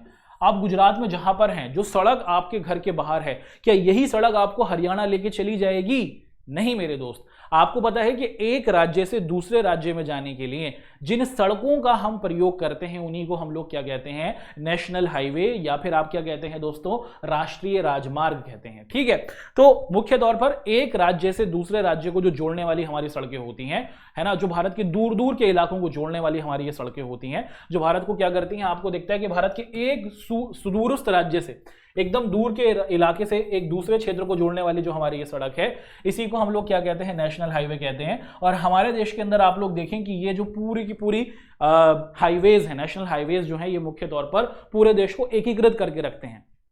एक राज्य से दूसरे राज्य में जाने वाली जो हमारी सड़क है, सीधे तौर पर अगर हम उसे कहें तो उसी को हम लोग राष्ट्रीय राजमार्ग कह रहे हैं। ये देश के दूरस्थ इलाकों तक, सुदूरस्थ इलाकों तक जाते हैं, एकदम दूर दूर के इलाकों तक। और हमारे जो ये नेशनल हाईवेज हैं, इनको बनाने की जिम्मेदारी, इनका रखरखाव करने की जिम्मेदारी सेंट्रल पब्लिक वर्क्स डिपार्टमेंट, है ना, central public work department, English में से कहा जाता है शॉर्ट फॉर्म में CPWD। ये क्या करता है, आपको दिखता है कि हमारे जितने भी हाईवेज हैं उसको बनाने का काम करता है। ठीक है दोस्तों, तो यहां पर हमने आप सभी के साथ राष्ट्रीय राजमार्ग के बारे में डिस्कशन किया, क्लियर हुआ। अब भारत में हमारी ये तीसरी प्रकार की एक और सड़क कहलाती है, जिसे हम लोग क्या कह रहे हैं, जिसे हम लोग कह रहे हैं राज्य राजमार्ग। क्या कहा जा रहा है इसको हम लोग कह रहे हैं राज्य राजमार्ग। आप देखें कि एक राज्य के अंदर, है ना, एक राज्य के अंदर आपको दिखता है कि राजधानी होती है। हर राज्य की अपनी एक राजधानी होती है। ठीक है, हर राज्य के अंदर एक राजधानी होती है। तो राज्य की राजधानी तक आने वाली जितनी भी सड़कें होती हैं, एक राज्य के अंदर मौजूद वो सड़कें जो उस राज्य की राजधानी तक आती हैं, उसको हम लोग क्या कहते हैं, उसको हम लोग राज्य राजमार्ग कहते हैं। ठीक है, आप क्या देखें, जैसे आप लोग मुख्य तौर पर यूपी का एग्जांपल ले लीजिए। अब यूपी की राजधानी क्या है दोस्तों, लखनऊ है ना, क्या है, आप देखते हैं कि लखनऊ है। भैया यूपी में जो भी सड़कें आपको लखनऊ की तरफ आती हुई दिखती हैं, उन्हीं को हम लोग क्या कहते हैं, उन्हीं को हम लोग राज्य राजमार्ग के नाम से पुकारते हैं। तो किसी राज्य के अंदर वहां पर मौजूद जो राजधानी है, उस राजधानी तक आने वाली जो सड़कें हैं, उन्हीं को क्या कहा जाता है, उन्हीं को हम लोग राज्य राजमार्ग के नाम से पुकारते हैं। और राजधानी के अंदर क्या होता है भैया, राजधानी के अंदर सारे सरकारी कार्यालय होते हैं, मुख्यालय होते हैं, सारे गवर्नमेंट के ऑफिसेस होते हैं। तो किसी राज्य के अंदर वो सड़कें जो उस राज्य की राजधानी तक आती हैं, उसी को हम लोग क्या कहते हैं, राज्य राजमार्ग के नाम से पुकारते हैं। और इनको बनाने की जिम्मेदारी किसकी होती है, इस प्रकार की जो हमारी ये सड़कें होती हैं जो राज्य की राजधानियों से जुड़ी हुई होती हैं, इसको बनाने की जिम्मेदारी होती है स्टेट पब्लिक वर्क्स डिपार्टमेंट की, SPWD। आपको दिखता है कि इन सड़कों को बनाती है, इन सड़कों की मरम्मत करती है, इन सड़कों का रख रखाव करती है। ठीक है, बढ़ते हैं आगे हमारे प्यारे मित्रों और बहुत अच्छे तरीके से अब आगे तरफ बढ़ते हैं। अब आप देखते हैं कि मुख्य तौर पर हमने पूरे देश की सड़कों के बारे में पढ़ा, भारत की सबसे बड़ी सड़क के बारे में पढ़ा, स्वर्णिम चतुर्भुज महाराजमार्ग के बारे में, एक राज्य से दूसरे राज्य में जो जाने वाली सड़क है उसके बारे में डिस्कशन किया, उसी के साथ राज्यों के अंदर जो राजधानी तक आने वाली सड़कें हैं उनके बारे में पढ़ा। अब राज्यों के अंदर हमें जिले दिखते हैं, है ना, हर राज्य के अंदर आपको पता है जिले होते हैं। अब आप क्या देखते हैं कि मुख्य तौर पर वो सड़क क्या है जो जिला मुख्यालय तक जाती है। हर जिले के अंदर आपको सरकारी विभाग दिखते हैं, हर जिले के अंदर आपको क्या दिखता है, एक वहां पर अधिकारी दिखता है, हर जिले का आपको एक एसडीएम दिखता है, एक आईएएस अधिकारी दिखता है। तो वो सड़कें जो उस जिले के आपको दिखता है कि जिले के सरकारी ऑफिस तक आती हैं, ऐसी सड़कें जो जिले के क्या है मुख्यालय तक आती हैं, हर जिले में सरकारी मुख्यालय होते हैं, वो सड़कें जो किसी जिले के क्या है दोस्तों आपको दिखता है कि सरकारी कार्यालय तक आती हैं, उनको क्या कहा जाता है, उनको हम लोग जिला मार्ग के नाम से पुकारते हैं। और इन सड़कों का रखरखाव करने की जिम्मेदारी किनकी होती है, जिला परिषद की होती है। तो किसी भी जिले के अंदर वो सड़कें जो मुख्य तौर पर उस जिले के मुख्यालय तक आ रही हैं, उस जिले के अंदर जो काम करने वाले सरकारी संस्थान हैं वहां तक वो सड़कें आ रही हैं, तो उन सड़कों को कहा जाता है जिला मार्ग। और इन जिला मार्ग को, जिला सड़कों को बनाने की जिम्मेदारी, उनका रखरखाव करने की जिम्मेदारी हर जिले के अंदर एक जिला परिषद होती है, आपको दिखता है कि उनकी होती है। ठीक है, अब हमारे भारत के अंदर कुछ और प्रकार की भी सड़कें हैं, इनको कहा जाता है अन्य सड़कें। क्या कहते हैं मित्रों, इनको हम लोग कहते हैं अन्य सड़कें। और अन्य सड़कों की क्या कहानी है भैया, अन्य सड़कों की कहानी का मतलब है कि भैया ये सड़कें ग्रामीण सड़कें होती हैं। कौन सी सड़कें होती हैं दोस्तों, इन सड़कों को हम लोग ग्रामीण सड़कों के तौर पर भी पुकारते हैं। प्रधानमंत्री ग्रामीण सड़क योजना के तहत इनको बनाया गया है। हमारे देश के अंदर जो हमारा हर एक गांव है वो मुख्य तौर पर क्या हो सके, शहर से जुड़ सके। क्या हमारे देश का हर गांव शहर से जुड़ा हुआ है? नहीं। अब भी आप देखते हैं कि भारत के अंदर मुख्य तौर पर क्या किया जा रहा है, हम ये कोशिश कर रहे हैं कि हमारे जो सभी गांव हैं वो शहर से जुड़ सकें। तो इसी योजना के तहत जब गांव के अंदर सड़कों को बिछाया जाता है और ये सड़क जो गांव में बनी है ये सड़क शहर तक आती है, इन्हीं को हम लोग क्या कहते हैं, अन्य सड़कें कहते हैं। और भारत में प्रधानमंत्री ग्रामीण सड़क योजना के तहत हम इस पर काम कर रहे हैं कि हर गांव के अंदर एक पक्की सड़क हो और ये जो सड़क जो है वो शहर से जुड़ी हुई हो। ठीक है, तो अन्य सड़कों का मतलब है कि भैया हमारी हर गांव के अंदर मौजूद सड़कें, ये सड़कें पक्की हो और इनको बनाने की जिम्मेदारी प्रधानमंत्री ग्रामीण सड़क योजना के तहत की गई है। और इसके अंदर क्या किया जाता है, हर गांव के अंदर पक्की सड़कें हों और ये पक्की सड़कें शहर से जुड़ी हुई हों। ठीक है, अब बढ़ते हैं आगे। भारत के अंदर हमारे पास एक और प्रकार की सड़कें होती हैं दोस्तों, इसको हम लोग क्या कहते हैं, इसको हम लोग मुख्य तौर पर कहते हैं सीमांत सड़कें। सीमांत क्या कहा जाता है दोस्तों, इसको हम लोग कह रहे हैं सीमांत। आप लोगों ने जरूर सुना होगा सीमा, सर जी सीमा तो हमारी क्लास में पढ़ती है, रोल नंबर 16, हम बहुत पसंद करते हैं उसको। मेरे दोस्त की वो वाली सीमा नहीं है, यहां पर बात हो रही है देश की सीमा के बारे में, या फिर हम लोग बात कर रहे हैं देश के बॉर्डर के बारे में। ठीक है, हमारा देश जो है दोस्तों आपको दिखता है कि दूसरे देशों के साथ अपने बॉर्डर को शेयर करता है ना। तो आप देखते हैं कि यहां पर भी देश की जो हमारी सीमा है, देश का जो हमारा बॉर्डर है, यहां पर भी सड़कों को बनाया जाता है। जैसे आप देख पा रहे हैं कि देश की सीमा के पास भी हम लोग सड़कों को निर्मित करते हैं। जो हमारी सीमा है यहां पर भी क्या किया जाता है दोस्तों, यहां पर भी सड़कों को बनाया जाता है ताकि जो हमारी आर्मी है, हमारी सेना है, उन तक रसद पहुंचाई जा सके, उन तक खाना पहुंचाया जा सके, उन तक हथियार पहुंचाए जा सके, उन इलाकों का भी विकास किया जा सके। तो सीमांत सड़कों का तात्पर्य हुआ कि हमारे जो बॉर्डर वाले एरियाज हैं वहां पर सड़कों को निर्मित किया जाए। और आप देखें कि हमारे देश के अंदर जो सीमा के आसपास की सड़कें हैं उसको बनाने की जिम्मेदारी बॉर्डर रोड ऑर्गेनाइजेशन की है।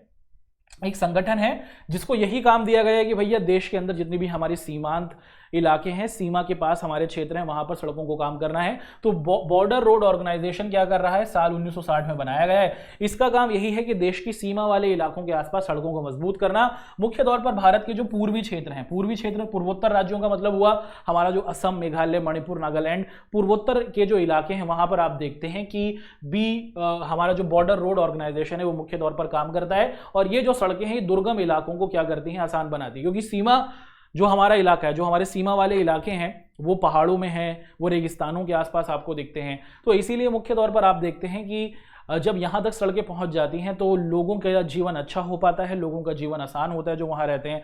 देश की सुरक्षा सही तरीके से आप देखते हैं कि हो पाती है। ठीक है, तो यहाँ तक तो हमने भारत के अंदर पाई जाने वाली जो हमारी भिन्न भिन्न प्रकार की सड़कें हैं उनकी पूरी विशेषताओं को आपके सामने पेश किया है।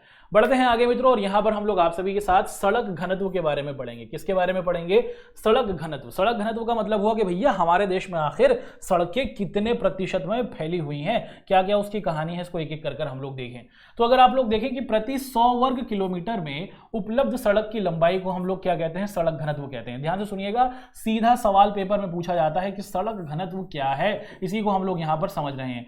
सड़क घनत्व का मतलब क्या हुआ कि प्रति 100 वर्ग किलोमीटर में, कि हर 100 वर्ग किलोमीटर में कितनी सड़कें आपको दिख जाती हैं, उसी को क्या कहा जाता है? उसी को हम लोग सड़क घनत्व कहते हैं। कि प्रति 100 वर्ग किलोमीटर में कितनी सड़कें आपको दिख रही हैं, उसी को क्या कहा जाता है? उसी को हम लोग सड़क घनत्व के नाम से पुकारते हैं। और हमारे देश के अंदर अगर आप लोग देखेंगे, जो हमारी भौगोलिक संरचना है ना, वो बड़ी ही प्यारी है, वो बड़ी ही निराली है, वो बड़ी ही विचित्र है।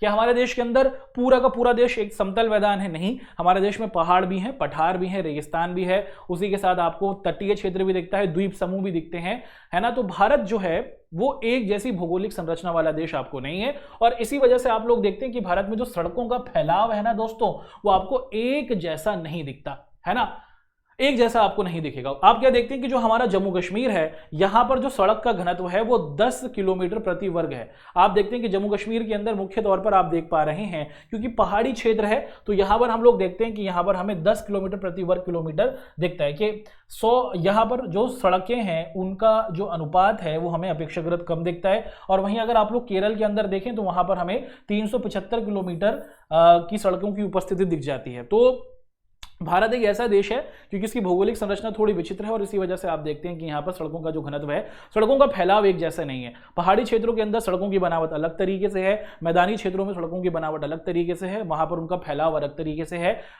समुद्र के आसपास के क्षेत्रों में सड़कों का फैलाव हमें अलग तरीके से दिखता है। एक आंकड़ा आपके सामने रखा गया है कि साल 1996 से 1997 के बीच में पूरे देश का जो सड़क घनत्व था वो 75 किलोमीटर था, है ना जी। जी हाँ, आगे बढ़ते हैं मित्रों। अब यहां पर हम लोग और भी महत्वपूर्ण चीजों के बारे में डिस्कशन कर लेते हैं सड़क घनत्व से ही संबंधित।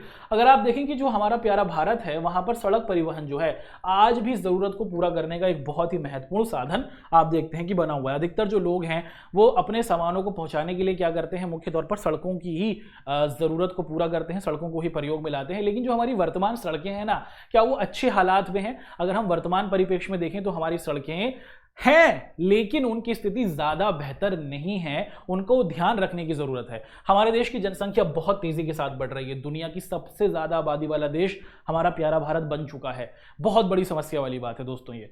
और उसी के अंदर देखें कि दुनिया की सबसे ज्यादा पॉपुलेशन, दुनिया की सबसे ज्यादा जनसंख्या, क्या उसके हिसाब से हमारे पास उचित मात्रा में सड़कें हैं? ऐसा नहीं है। आप देखें कि अभी भी हमारे देश के अंदर आधे से जो अधिक सड़कें हैं बन तो गई हैं, अपितु कच्ची हैं, रखरखाव सही तरीके से नहीं हो रहा। बना तो दिया लेकिन खराब मटेरियल से बनाया है, टूट फूट होती रहती है, और आप इसी वजह से देखते हैं कि हमारी सड़कों को हमें अच्छे तरीके से बनाने की जरूरत है। सड़कें जो शहरों में होती हैं आप देखते हैं कि वो तंग हो जाती हैं, है ना। आप देखें कि भैया सड़क है, सड़क के ऊपर ही लोग बाजार बना लेते हैं, सड़क के ऊपर ही लोग सामान को ले आते हैं, तो सड़क पतली होती जाती है। तंग होने का मतलब है कि सड़कें भीड़ भाड़ वाले इलाकों में आपको पतली होती हुई दिखती हैं। और अधिकतर जो हमारे पुल हैं वो आपको क्या दिखते हैं? पुराने होते हुए दिख रहे हैं। तो मुख्य तौर पर हमें अच्छे प्रकार के पुलों की जरूरत है, और अगर हम अच्छे पुलों का प्रयोग करेंगे तो हम लोग अपेक्षाकृत अपनी सड़क व्यवस्था को और सड़क परिवहन को बेहतर कर सकते हैं। आगे बढ़ते हैं दोस्त, और यहां से आप सभी के साथ अब हम लोग सड़क की कहानी को तो पूरा कर चुके, भारत में सड़कों के कितने प्रकार हैं उनको समझ चुके हैं। आप सभी के साथ डिस्कशन करने वाले हैं रेल परिवहन के बारे में। तैयार हैं? जी हाँ मेरे दोस्तों, रेल परिवहन के बारे में डिस्कस करेंगे। चक चक चक चक रेलगाड़ी रेलगाड़ी, ठीक है। चलिए दोस्तों स्टार्ट करते हैं, रेल परिवहन के बारे में डिस्कशन करते हैं। हमारे देश के अंदर अगर आप लोग बात करें, रेल जो है, ये जो रेल परिवहन आप देख रहे हैं, इसको भी बड़े स्तर पर प्रयोग में लाया जाता है। और रेल का प्रयोग ना सिर्फ लोग एक जगह से दूसरी जगह तक आने जाने के लिए करते हैं, मगर इसके अंदर हम लोग देखते हैं कि हम लोग सामान की ढुलाई करते हैं। सामान की ढुलाई का मतलब क्या हुआ? अरे भैया बहुत भारी भारी सामान, बहुत बड़े बड़े आप देखते हैं कि जो मशीनें होती हैं, बहुत भारी भारी जो सामान होता है वो रेलवे के द्वारा ही हम लोग क्या करते हैं, एक जगह से दूसरी जगह तक पहुंचाते हैं।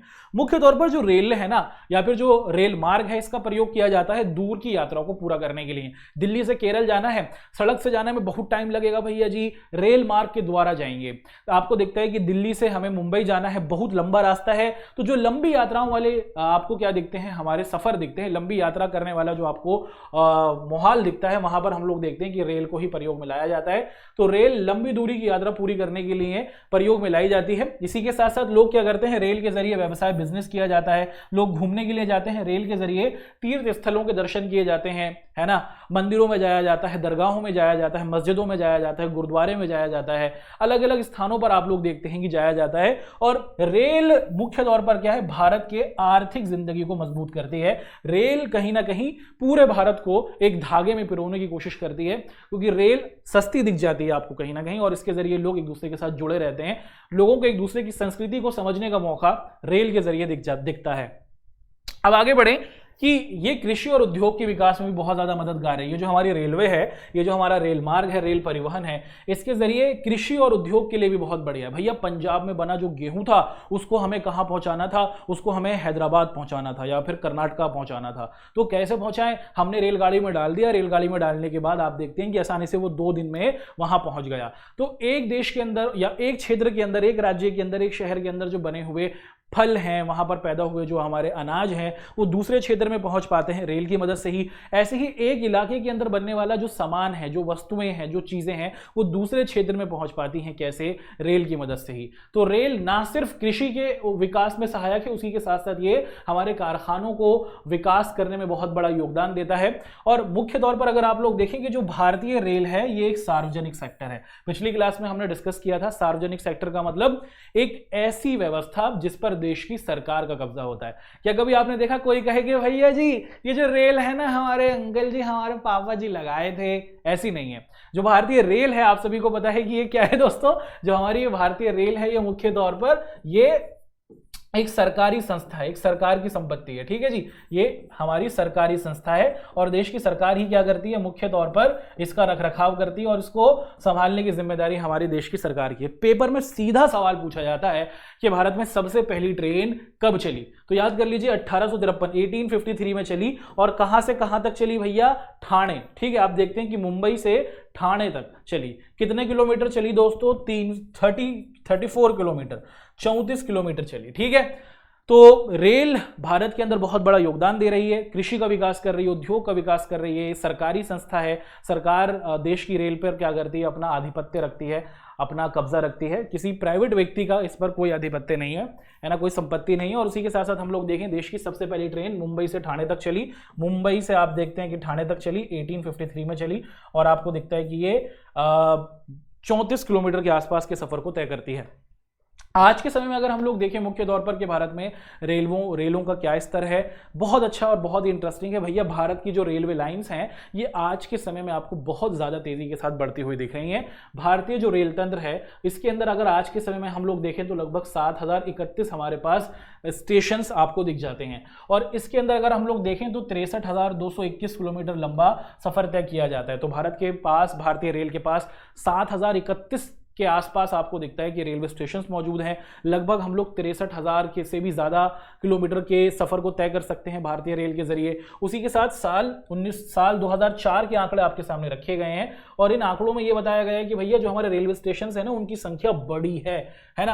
आप क्या देखते हैं कि साल 2004 के आंकड़ों के अनुसार भारत की रेलवे के पास लगभग 7,817 इंजन है ना। रेलगाड़ी इंजन से चलती है तो लगभग हमारे पास आपको दिख रहा है कि 8,000 के करीब आप कह सकते हैं कि हमारे पास इंजन्स मौजूद हैं। इसके अंदर आपको दिखता है कि 5,321 हमारे पास पैसेंजर्स के डिब्बे हैं जहां पर सवारियां बैठ सकती हैं, है ना, जिनमें लोगों को बिठाया जाता है, एक जगह से दूसरी जगह तक भेजा जाता है। 5,000 से भी ज़्यादा हमारे पास आपको दिखता है कि परिवहन के लोगों को एक जगह से दूसरी जगह ले जाने के लिए हमारे पास डिब्बे हैं। और उसके अलावा अन्य कोच भी हैं। अन्य कोच मतलब क्या हुआ दोस्तों, 4,000 के करीब हमारे पास अन्य कोच हैं जिसके अंदर हम लोग सामान की ढुलाई करते हैं। तो भारतीय रेल बहुत बड़ी है, बहुत ज़बरदस्त तौर पर आपको दिखता है कि ये फैली हुई है। अब भारतीय रेल की विशेषताएं क्या हैं, भारतीय रेल की महत्वपूर्णता क्या है। पेपर में ये सवाल बनता है कि रेल भारत के विकास में क्या योगदान दे रही है या फिर भारतीय रेल की क्या महत्वपूर्णता है, यही आपसे पूछा जा रहा है और इसके बारे में आपसे सवाल को पूछा जाता है। तो आपको महत्वपूर्णता क्या है ये आपसे पूछा जा रहा है। तो एक एक कर इसके आंसर को प्रस्तुत कर लेते हैं दोस्तों। अगर हम लोग देखें कि हमने पूरे देश के अंदर जो हमारी भारतीय रेल है इनको 16 भागों के अंदर बांटा हुआ है। पूरा भारत जो है ना उत्तर से लेकर दक्षिण तक, पूरब से लेकर पश्चिम तक इतना बड़ा देश है। इसके अंदर हमने 16 जोन बांट दिए, अपनी रेल के 16 जोन हमने बांट दिए हैं। और इसके अंदर हम लोग देखते हैं कि यहां पर रेल जो है वो अलग अलग इलाकों में अलग अलग तरीके से आपको दिखती है कि काम करते हुए दिखती है। भारत के अंदर जो हमारी अधिकतर जनसंख्या है, अधिकतर जो हमारी आबादी है वो मैदानी इलाकों में रहती है। यूपी, बिहार, राजस्थान, दिल्ली, हरियाणा, पंजाब मैदानी इलाकों में आपको दिखती है। और आप देखते हैं, और इसी वजह से क्योंकि यहाँ पर ज़्यादा आबादी रह रही है, तो इसी वजह से आप लोग देखते हैं कि यहाँ पर रेलवे लाइंस का जो घनत्व है, रेल की जो हमारी पटरियाँ हैं वो आपको ज़्यादा दिखती हैं। क्योंकि इन इलाकों के अंदर कृषि भी ज़्यादा होती है, तो इसी वजह से क्या किया जाता है, यहाँ पर रेल का विकास आपको दिखता है कि बहुत बड़े स्तर पर किया गया है। यहाँ पर आप देखते हैं कि चौड़ी चौड़ी नदियाँ भी हैं, तो इन नदियों के ऊपर आप देखें कि आपने ज़रूर कहीं ना कहीं, अगर आप भारत के मैदानी इलाकों में होंगे तो आपने ज़रूर अपने आसपास के क्षेत्र में जो नदी होगी ना, उस नदी के ऊपर एक पुल देखा होगा, और उस पुल के ऊपर आपने ज़रूर भारतीय रेल को जाते हुए देखा होगा। तो भारत के अंदर हमने क्या किया, नदियों के ऊपर पुल बना बनाकर रेलवे लाइन को बिछाया है, जिसके जरिए एक जगह से दूसरी जगह तक का जो सफ़र है उसको किया जा रहा है। लोगों तक चीज़ों को, लोगों तक सामानों को हम लोग क्या कर रहे हैं, पहुंचाने की कोशिश इस मार्ग के जरिए कर रहे हैं। नहीं, अगर आप देखें तो हमने सिर्फ ना ही नदी के ऊपर क्या किया है, पुल बनाकर रेलवे को बिछाया है या फिर अपनी रेलगाड़ी को बिछाया है, इसी के साथ साथ जो हमारे पहाड़ी इलाके हैं, पहाड़ों को काट काट कर भी आप दोस्तों देख पा रहे हैं कि मुख्य तौर पर क्या किया गया है, हमने सुरंगों को बिछाया है और रेलवे लाइन को बनाया है। अगर हमारे हिमालय के जो, अगर आप पहाड़ी क्षेत्र देखें, हमारा उत्तराखंड हुआ है ना, और उसी के साथ जो हमारा हिमाचल प्रदेश हुआ, यहाँ पर जब रेलगाड़ी पहुँच पाई है तो इसकी वजह से जो लोग थे उनको आर्थिक अवसर मिल पाए हैं। रेलवे नहीं थी तो यहाँ पर आपको दिख रहा है कि लोग पहुँच नहीं पा रहे थे, लेकिन जब से रेलगाड़ी बिछी है, रेलवे लाइन आई है, तो मुख्य तौर पर देश के अलग अलग लोग इन इलाकों में जा रहे हैं और यहाँ पर जाने के बाद घूमते हैं, जिससे लोगों को बहुत ज़्यादा आपको दिख रहा है कि फ़ायदा हो रहा है। और इन इलाकों में रेलवे लाइन बिछाना संभव नहीं था, लेकिन बहुत समझदारी के साथ आप देखते हैं कि हमारे वैज्ञानिकों ने दिमाग लगाकर इन रेलवे लाइनों को बिछाया और अब यहाँ पर ट्रैवल किया जाता है। इसी के साथ साथ राजस्थान का जो रेगिस्तानी इलाका है, गुजरात का जो दलदली भाग है, मध्य प्रदेश और झारखंड के जो जंगली इलाके हैं जहाँ पर आप देखते हैं कि आदिवासी लोग रहते हैं, वहाँ पर भी हमारी भारतीय रेल ने काम किया है। और भारतीय रेल तेज़ी से अपना जो क्षेत्रफल है, अपना जो आकार है, वो धीरे धीरे बढ़ाती जा रही है। और भारत के जो दर्रे हैं, आपको दिखता है पहाड़ों के बीच से जो निकलने वाले रास्ते होते हैं जो बहुत खौफनाक होते हैं, वहाँ पर भी हमारी भारतीय रेल तेज़ी से क्या कर पा रही है दोस्तों, अपने आप को आगे बढ़ाती जा रही है। और इसके जरिए क्या हो रहा है, इसके जरिए यात्रियों को आने जाने में बहुत सुविधा हो रही है, सामान को उतारा जा रहा है, और इसकी वजह से भारत का जो विकास है वो आपको क्या दिखता है, बहुत तेजी के साथ आगे बढ़ता हुआ दिख रहा है। ठीक है, अब इसी के साथ हम लोग देखते हैं कि जैसे हर एक परिवहन की कुछ ना कुछ समस्याएं हैं। जैसे हमने सड़क के बारे में देखा था, अगर आप लोग रेल परिवहन के बारे में देखें तो इसके अंदर भी कुछ ना कुछ समस्याएं हमें दिख जाती हैं, कुछ ना कुछ परेशानियां हमें दिखती हैं। वो क्या है कि भैया बहुत से जो लोग हैं क्या करते हैं, रेल के अंदर बिना टिकट के यात्रा करते हैं। अरे भैया तुम जानते नहीं हो, हमारे मौसा जी रेलवे में काम करते हैं, ऐसे करके बहुत सारे लोग रेल में चढ़ जाते हैं, है ना। तुम जानते नहीं हो, हमारे बड़े वाले फूफा को, ऐसे कर कर लोग रेल में चढ़ जाते हैं, रिश्तेदारियां बना बनाकर, चालाकियां चल चल कर क्या करते हैं, बिना टिकट के यात्रा करते हैं, जिससे रेलवे का नुकसान होता है। उसी के साथ लोग क्या करते हैं भैया जी, सरकारी संपत्ति को अपनी संपत्ति समझते हैं। लेटे हुए हैं, पंखा है, पंखे में उंगली कर देते हैं। उसी के साथ लेटे हुए हैं, पंखा अच्छा लगा तो क्या करते हैं, पंखा साथ ले जाते हैं। उसी के साथ बैठे हुए हैं, रेलवे के अंदर वॉशरूम होता है, वॉशरूम के अंदर आपको मग्गा दिखता है ना, उस मग्गे से क्या किया जाता है आप सभी को पता है कि लोग धोने के लिए उसको प्रयोग में लाते हैं। लोगों को वो मग्गा ही इतना प्यारा लगता है कि उस मग्गे को ही ले जाते हैं। भारतीय रेलवे ही ऐसी रेलवे है जहां पर आपको दिखता है कि जो वॉशरूम में प्रयोग किया जाने वाला मग्गा होता है ना, उसको भी चेन से बांधा जाता है। तो लोग रेलवे की संपत्ति को चुरा कर ले जाते हैं। चोरी भी एक बड़ी समस्या है, जिससे रेलवे परेशान है, रेलवे को नुकसान हो रहा है हमारी।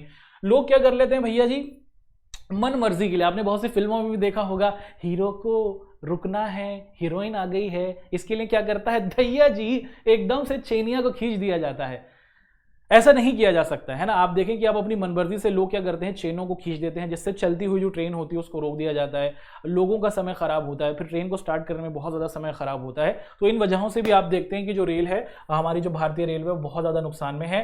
तो अगर इन चीज़ों पर ध्यान रखा जाए तो हम लोग क्या कर सकते हैं, अपनी रेलवे की जो ये परेशानियाँ हैं इसको कम कर सकते हैं और रेलवे को आगे बढ़ने में बहुत बड़ा योगदान दे सकते हैं। ठीक है, चलो दोस्तों, अब तक हमने सड़कों के बारे में पढ़ लिया, अब एक एक कर आगे बढ़ लेते हैं। यहाँ से हम लोग कुछ और महत्वपूर्ण चीज़ों का डिस्कशन करेंगे। अब तक हमने रेल और सड़क के बारे में पढ़ा, क्या आपको पता है सिर्फ यही नहीं है जिसके जरिए हम लोग सामान को एक जगह से दूसरी जगह तक पहुंचाते हैं। वर्तमान परिपेक्ष में जब तकनीक आ गई है, इंफॉर्मेशन आ गई है, टेक्नोलॉजी आ गई है, तो चीजें बेहतर हुई हैं और आप देखते हैं कि भैया पाइपलाइन के जरिए भी हम लोग क्या कर रहे हैं दोस्तों, सामान को एक जगह से दूसरी जगह तक पहुंचा रहे हैं। जी दोस्त, पाइपलाइन के जरिए भी क्या है ये, इसको समझ लेते हैं। भैया पिछले कुछ सालों में अगर आप लोग देखें कि पहले के समय में हम लोग क्या कर रहे थे, सिर्फ पाइपलाइन के जरिए पानी को ही एक जगह से दूसरी जगह तक पहुंचाया जा रहा था। लेकिन ये जो पाइपलाइन है इसके जरिए अब तकनीक को विकसित किया गया है, हम ना सिर्फ पानी को बल्कि और चीजों को भी एक जगह से दूसरी जगह तक पहुंचा सकते हैं, है ना। पाइपलाइन का प्रयोग क्या किया जा रहा है दोस्तों, कच्चा तेल जो हमारा निकलता है, जो हम जमीन से खोद के निकालते हैं, पेट्रोलियम के जो हमारे उत्पाद होते हैं, जो हमारी गैस हमें जमीन से प्राप्त होती है, इसको एक जगह से दूसरी जगह तक पहुंचाने के लिए हम क्या करते हैं, हम ट्रकों में भरकर भेज सकते हैं, लेकिन उसमें बहुत समय लगेगा। भैया पाइपलाइन बिछा दी गई है, उन्हीं पाइपलाइन के अंदर हम लोग क्या करते हैं, उसी पाइपलाइन के अंदर यहां से खोला, जहां पहुंचाना है वहां पहुंच जाता है। इसके जरिए भी क्या किया जा रहा है, हम लोग सामान को पहुंचा रहे हैं। तो ठोस पदार्थ नहीं जाता पाइपलाइन में, याद कर लीजिए। इसमें क्या किया जाता है, तरल बनाया जाता है। जो तरल रूप होता है, स्लरी जिसे हम लोग कह रहे हैं, जो तरल रूप होता है, उसी को हम लोग क्या कर सकते हैं, पाइपलाइन के जरिए एक जगह से दूसरी जगह तक पहुंचाते हैं। ठीक है, तो भारत के अंदर अगर आप लोग देखें तो हमारे पास बहुत सारे पाइपलाइन है जहां पर आप लोग एक जगह से दूसरी जगह तक क्या देखते हैं कि सामानों को पहुंचाया जा रहा है। ठीक है, तो आप लोग देखें कि हमारा बरौनी, मथुरा, पानीपत, ये ऐसे इलाके हैं जहां पर तेल रिफाइनरी होती है, यानी कि यहां पर तेल को शुद्ध किया जाता है। मथुरा, उसी के साथ बरौनी, उसी के साथ जो हमारा पानीपत इलाका है, यहाँ पर आप लोग देखते हैं कि तेल रिफाइनरी है, यहाँ पर तेल को शुद्ध किया जाता है। और यहाँ पर जब तेल शुद्ध हो जाता है तो तेल पहुँचता कैसे है यहाँ पर, इन रिफाइनरी में, इन फैक्ट्रीज के अंदर, पाइपलाइन के जरिए ही। और जब ये शुद्ध हो जाता है तो उसको आगे जो भेजा जाता है वो भी पाइपलाइन के जरिए भेजा जाता है। और ये पाइपलाइन के कारण ही आप लोग देखते हैं कि सुगमता के साथ, आसानी के साथ हम ज्यादा मात्रा में तेल को भेज पा रहे हैं और ज्यादा मात्रा में साफ तेल को वापस प्रयोग में ले पा रहे हैं। और इसी के साथ साथ ना सिर्फ तेल को हम लोग यहाँ पर भेजते हैं, इसी के साथ साथ गैस को भी क्या किया जाता है, प्रयोग में लाया जाता है। ठीक है जी। तो अगर आपको पाइपलाइन का प्रयोग करना है तो दोस्त, पाइपलाइन को प्रयोग में लाने के लिए पहले आपको पाइपलाइन को बिछाना पड़ेगा। ऐसा थोड़ी है कि भगवान जी ने ऐसे ही बिछा के दे दी, जी नहीं। इसके लिए मनुष्य को जरूरत होती है कि हम लोग क्या करते हैं, हम लोग ये जो पाइपलाइन है दोस्तों, ये बड़ी अच्छी है भाई, इस पर मौसम का कोई फर्क ही नहीं होता। अगर मान लीजिए सड़क से भेजनी है, बारिश हो गई तो आपको सड़कें जाम मिल जाएंगी। अगर आप प्लेन से भेज रहे हैं, बहुत तेजी के साथ आप देखते हैं कि बारिश हो गई तब भी आपको अपनी हवाई जहाज को रोकना पड़ेगा। बाढ़ आ गई तब भी आपका हर परिवहन प्रभावित होगा, रेल परिवहन हुआ, सड़क परिवहन हुआ। लेकिन पाइपलाइन आपका ऐसा परिवहन है कि इस पर मौसम का फर्क नहीं पड़ता। लेकिन एक समस्या यह है कि दोस्तों, इसको जब हमें शुरुआत में बिछाना पड़ता है ना, तो उसमें आप देखते हैं कि बहुत ज्यादा खर्चा आता है, बड़े लंबे लंबे पाइप डालने पड़ते हैं, इनका रखरखाव करना पड़ता है। वन टाइम इन्वेस्टमेंट है, एक बार खर्चा करना पड़ता है। लेकिन जब आप इसको एक बार सही तरीके से खर्चा कर लेते हैं तो फिर इसके बाद आप देखते हैं कि ये आपका समय बचाता है और चीज़ों को तेज़ी से एक जगह से दूसरी जगह तक हम लोग पहुंचा सकते हैं। इस पर ना तो अगर आप देखें कि कोई भी बाहर का मौसम हो, फर्क ही नहीं पड़ेगा और टाइम से भी पहुंच जाएगी, देर ही होगी नहीं, ट्रैफिक जैम मिलेगा ही नहीं, तो सामान तेज़ी से पहुँचता है, मौसम का कोई फर्क इस पे नहीं पड़ता। तो एक प्रकार से ये एक बहुत ही तेजी से बढ़ता हुआ हमारा एक आधुनिक आपको क्या दिखता है, रूप दिखता है। ठीक है दोस्तों, तो यहां तक अब हम लोगों ने पाइपलाइन के बारे में आप सभी के साथ डिस्कशन किया। अब एक एक कर क्या कर लेते हैं, ये जो भारत के अंदर हमारे पास भिन्न भिन्न प्रकार की हमारी पाइपलाइंस हैं, इनके बारे में देख लेते हैं। भारत के अंदर अगर आप लोग देखें, भारत के संदर्भ में हमारे पास जो पाइपलाइन की अलग अलग नेटवर्क हैं, सबसे पहले अगर आप लोग देखें कि असम के गुवाहाटी से शुरू होता है दोस्तों, आप क्या देखते हैं कि हमारा मुख्य तौर पर आपको दिखता है कि असम के गुवाहाटी से शुरू होता हुआ एक पाइपलाइन आती है, वो कानपुर पहुंचती है, बरौनी पहुंचती है, उसके बाद आपको इलाहाबाद पहुंचती हुई दिखती है ना। तो आप देख पा रहे हैं कि भारत के अंदर अलग अलग हमारे पाइपलाइन के नेटवर्क्स हैं। और ये जो पाइपलाइन के अलग अलग नेटवर्क्स हैं, ये आपको क्या दिख रहा है दोस्तों, हमारे उत्तर का इलाका हुआ, हमारा मध्य भारत का इलाका हुआ, इन सभी क्षेत्रों को कवर कर रहा है। और जो पश्चिम का इलाका हुआ उसको भी आपको ये कवर करते हुए दिख रहा है। ठीक है, तो हमारा जो हमारा जो ये पूर्व का इलाका हुआ उसको भी आप लोग देख रहे हैं कि कवर हो रहा है। ठीक, और उसी के साथ साथ आप लोग देखें कि बरौनी, राजबंद होते हुए ये हल्दिया तक पहुंचती है। ठीक है, तो एक लंबी यात्रा आपको यहां पर आपको दिखता है कि दोस्तों दिख रही है। चलिए, तो भारत के अंदर सबसे पहला जो हमारा ये पूर्व की पाइपलाइन है, इसकी कहानी को हम लोग देख लेते हैं। आप देख पा रहे हैं कि ये यहां से शुरू होती है, उसके बाद फिर ये कहां पहुंचती है, नूनमती, उसके बाद फिर ये कहाँ पहुंचती है दोस्तों, आपको दिख रहा है कि बरौनी, उसके बाद फिर आपको कहाँ दिख रहा है दोस्तों कि ये पहुंचती है कानपुर, और फिर ये आपको क्या दिख रहा है, हल्दिया। तो इस पूरे क्षेत्र के अंदर ये हमारी एक पाइपलाइन है और यहाँ पर हम लोग जो हमारे तेल निकलता है उसको एक जगह से दूसरी जगह तक पहुंचा रहे हैं। तो असम से आप देख रहे हैं कि कानपुर तक पाइपलाइन के जरिए हम लोग तेल को पहुंचा पा रहे हैं, और पश्चिम बंगाल से भी पाइपलाइन आ रही है जो यहां तक पहुंच रही है। ठीक है जी। उसी के साथ अगर हम लोग आगे के परिप्रेक्ष्य में देखें दोस्तों, आगे के परिप्रेक्ष्य में अगर हम लोग देखें तो हम लोग क्या देखते हैं कि गुजरात का जो हमारा क्षेत्र है, ये जो हमारा गुजरात का हमारा क्षेत्र है, यहाँ पर अगर आप लोग देखें कि ये जो हमारा इलाका है इसे हम लोग क्या कह रहे हैं, गुजरात का सयाला इलाका, यहाँ से शुरू होती है एक पाइपलाइन। उसी के साथ आप देखते हैं कि भैया फिर आपको कहाँ दिखता है दोस्तों कि मथुरा में भी पहुँच रही है, फिर ये जयपुर को भी कवर कर रही है, और जलंधर को भी आपको दिख रहा है कि ये पहुँच रही है। तो एक पाइपलाइन आपको गुजरात से भी दिख रही है, जो गुजरात में होने वाली हमारी तेल शोधक है, तेल वहाँ से निकल रहा है, उसको भी हम लोग पंजाब तक पहुँचा पा रहे हैं। ये इस पाइपलाइन के जरिए आपको करता हुआ दिखता है। ठीक है, तो एक लंबी आपको क्या दिखता है दोस्तों कि पाइपलाइन यहाँ पर भी आपको बिछी हुई दिख रही है। फिर आप लोग क्या देखते हैं कि मुख्य तौर पर हमारा जो ये पूरा का पूरा क्षेत्र है गुजरात का, जो हमारा हजीरा क्षेत्र है, गुजरात का एक और क्षेत्र आपको दिख रहा है दोस्तों, इसको भी अच्छे तरीके से हमें देखना होगा। ठीक है, ये गुजरात का आपने देखा था कि सलाया इलाका था, यहाँ पर आप देखें कि ये गुजरात का कौन सा क्षेत्र है, ये हमारा हजीरा क्षेत्र है। तो गुजरात के हजीरा क्षेत्र से आप चलते हैं, उसके बाद आप देखते हैं कि आप वाजीपुर पहुंचते हैं, उसके बाद आप देखते हैं कि जगदीशपुर भी इलाके को कवर करती है, फिर राजस्थान का कोटा क्षेत्र हुआ, उसके बाद आप देखते हैं कि बबराला इलाका हुआ। तो इन सभी क्षेत्रों को आप देखते हैं कि कवर करती है। तो मध्य प्रदेश है ना, गुजरात से शुरू होता हुआ मध्य प्रदेश से आप देखते हैं कि राजस्थान तक ये एक और हमारी पाइपलाइन है। तो पूर्व के इलाके को, पश्चिम के इलाके को और मध्य भारत के इलाके में हम लोगों ने हर तरफ पाइपलाइन को बिछाया हुआ है, और ये पाइपलाइन समस्त भारत को क्या कर रही हैं, कवर कर रही हैं। और इसके जरिए आप लोग देखते हैं कि हम भिन्न भिन्न प्रकार की जो हमारे आपको क्या दिख जाता है दोस्तों, भिन्न भिन्न प्रकार के जो हमारे तरल पदार्थ दिखते हैं, है ना, तरल पदार्थ दिखते हैं, हमारा तेल दिखता है, हमारी गैस दिखती है, वो पहुंचा रही हैं। ठीक है, चलिए, तो पाइपलाइन क्या है, भारत के अंदर अलग अलग हमारी पाइपलाइन से इनकी कहानी को हमने आपके सामने रखा। अब आगे बढ़ लेते हैं दोस्तों, और यहाँ पर हम लोग मुख्य तौर पर जल परिवहन के बारे में डिस्कशन करेंगे।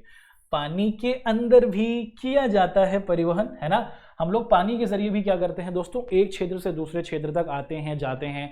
देश के अंदर भी हमारी नदियां हैं, उन नदियों में हम लोग क्या करते हैं, एक इलाके से दूसरे इलाके तक जाने के लिए अपनी बोट्स की मदद लेते हैं। आप देख पा रहे हैं कि हमारे देश के अंदर आप लोग देखें कि जो हमारा ये जल परिवहन है, ये भी एक सस्ता साधन है। आपको क्या दिखता है कि हमारा जल परिवहन ये एक सस्ता साधन है, इसमें हम लोग बड़ा बड़ा जो सामान होता है वो देश के अंदर ही क्या कर सकते हैं, पहुंचा सकते हैं। देश में नदियां हैं, इन नदियों के अंदर हमारे पास इस प्रकार की मोटर बोट होती हैं, इन मोटर बोट के अंदर हम सामान को डालकर एक जगह से दूसरी जगह तक क्या कर सकते हैं दोस्त, आसानी से पहुंचा सकते हैं। भैया ईंधन कम खर्च होता है, और ये पर्यावरण के लिए भी अच्छा है, पर्यावरण को ज्यादा नुकसान नहीं पहुंचता। भारत के अंदर अगर आप लोग देखें कि जो हमारा नौचालन मार्ग है, कि हम लोग नदियों के जरिए कितना किलोमीटर के रास्ते को कवर करते हैं, तो लगभग 14,500 किलोमीटर का जो हमारा ये सफर है ये कंप्लीट किया जाता है। और इसके अंदर आप लोग देखते हैं कि लगभग 3,700 किलोमीटर जो मोटर चलित, जो हमारी इलेक्ट्रॉनिक बोट्स होती हैं, जो हमारी बिजली से चलने वाली मोटर गाड़ियां होती हैं, उनके जरिए हम लोग सफर को कंप्लीट करते हैं। तो जल मार्ग ये लोगों को भी पहुंचाती है, ये सामानों को भी पहुंचाती है, पर्यावरण के लिए अच्छी है, सस्ती है। भारत की जो दूर दराज के इलाके हैं जहां तक नदियां पहुंच पा रही हैं, वहां तक ये भी पहुंचती हैं हमारे ये जलमार्ग, और इनके जरिए हम लोग सामानों को पहुंचाते हैं और लोगों को भी आपको दिखता है कि पहुंचाते हैं। चलिए अब एक एक कर हम लोग क्या कर लेते हैं, भारत के संदर्भ में जो हमारी महत्वपूर्ण आपको क्या दिखता है दोस्तों की जो हमारी नदियां हैं, या फिर जो हमारी नदियों के अंदर आने वाले जो हमारे जलमार्ग हैं, है ना, जिन्हें हम लोग इंग्लिश में क्या कहते हैं, वाटरवेज कहते हैं, नेशनल वाटरवेज, इनके बारे में डिस्कशन कर लेते हैं। तो सबसे पहले अगर आप लोग देखें तो इलाहाबाद और हल्दिया, यूपी है ना, उत्तर प्रदेश का हमारा इलाहाबाद हुआ, और हल्दिया के बीच में अगर आप लोग देखें तो गंगा नदी बहती है, और लगभग इसके अंदर अगर आप लोग देखें तो 1620 किलोमीटर का आपको पूरा का पूरा ये क्षेत्र दिख रहा है। ये रहा इलाहाबाद दोस्तों, यहाँ से शुरू होता है ये राजमार्ग, और आपको कहाँ तक दिख रहा है दोस्तों, आपको ये हल्दिया तक आपको ये क्षेत्र पूरा का पूरा दिख रहा है। ठीक है जी, तो आप देख पा रहे हैं कि इलाहाबाद से हल्दिया के बीच की ये जो गंगा नदी है, इस गंगा नदी के अंदर ही क्या किया जाता है, यहीं पर हमारे पास पानी की नदियाँ, पानी की नाव होती हैं, बोट्स होती हैं, इन बोट्स के अंदर लोगों को भेजा जाता है, सामानों को भेजा जाता है। इसकी जो टोटल लंबाई आप देख रहे हैं दोस्तों वो क्या है, वो 1620 किलोमीटर के आसपास है। उसके बाद आप लोग क्या देखते हैं, उसके बाद हम देखते हैं कि सादिया से डुबरी के बीच में तो ब्रह्मपुत्र जो हमारी नदी है ना, आप देखें दोस्तों ये रहा सादिया ब्रह्मपुत्र नदी से आप देखें कि सादिया से ये डुबरी तक का जो इलाका है, सादिया से डुबरी, ये जो आप क्षेत्र देख रहे हैं ये कितना है, ये लगभग 891 किलोमीटर है। ठीक है, तो ब्रह्मपुत्र नदी पर भी आप देखते हैं कि हमारा ये जलमार्ग है, ये भारत का जलमार्ग नंबर द्वितीय कहलाता है। तो ये भी एक बड़ा जल मार्ग है। तो गंगा नदी के अंदर भी हमारे नदियों के अंदर हम देखते हैं कि ट्रैवल करते हैं। और उसी के साथ साथ जो हमारा सादिया से लेकर डुबरी तक का जो इलाका है जो ब्रह्मपुत्र नदी पर बना हुआ है उसको भी हम लोग सफ़र को तय करते हैं। और यहाँ पर भी हमारी बड़ी बड़ी नाव होती हैं, नाव में सामान को चढ़ाया जाता है, उतारा जाता है और लोग इसके अंदर यात्रा को करते हैं। उसी के साथ यहाँ तक तो हमने मध्य भारत और हमारे पूर्वी भारत को देख लिया है ना। अब यहाँ से हम लोग आपको लेके चलेंगे दक्षिण भारत में, क्योंकि दक्षिण भारत में भी हमारी नदियां हैं। तो अगर आप लोग देखेंगे जो हमारा केरल का पश्चिमी तट है, ये हमारा केरल रहा भैया, पारा सा हमारा केरल रहा। तो आप देखते हैं कि केरल के पश्चिमी तट पर अगर आप लोग देखें दोस्तों कि जो कोक्काम नामक इलाका है, वहां से आप देखते कि अलग अलग प्रकार की हमारी छोटी छोटी नहरें हैं और ये नहरें चलती हैं और इनकी जो लंबाई है वो लगभग 205 किलोमीटर के आसपास है ना। आप देख पा रहे हैं दोस्तों कि केरल के आसपास की जो नहरें हैं, यहाँ पर नदी नहीं है, बड़े लेवल पर नहरें दिख रही हैं और ये नहरों के अंदर भी आप देखते हैं कि सामान को चढ़ाया उतारा जाता है। और ये जो पूरा का पूरा क्षेत्र है ये कितना है दोस्तों, 205 किलोमीटर के आसपास का होता है। तो यहाँ का जो हमारा क्षेत्र था आपने देखा दोस्तों, सादिया से डुबरी 891 और यहाँ पर ऊपर हमने 1600 किलोमीटर के आसपास का अपना क्षेत्र देखा।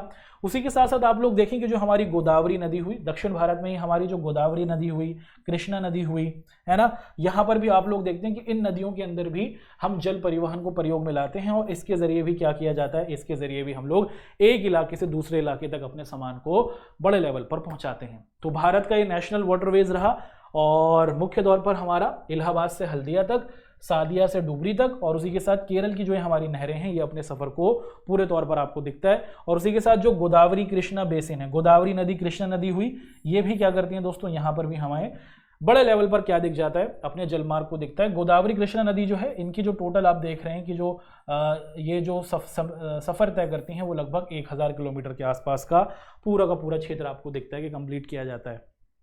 तो देश के अंदर जो नदियां हैं उसके अंदर हम लोग एक जगह से दूसरी जगह तक जाने के लिए अपनी नदियों के अंदर मौजूद जो हमारी नाव है उनका प्रयोग करते हैं।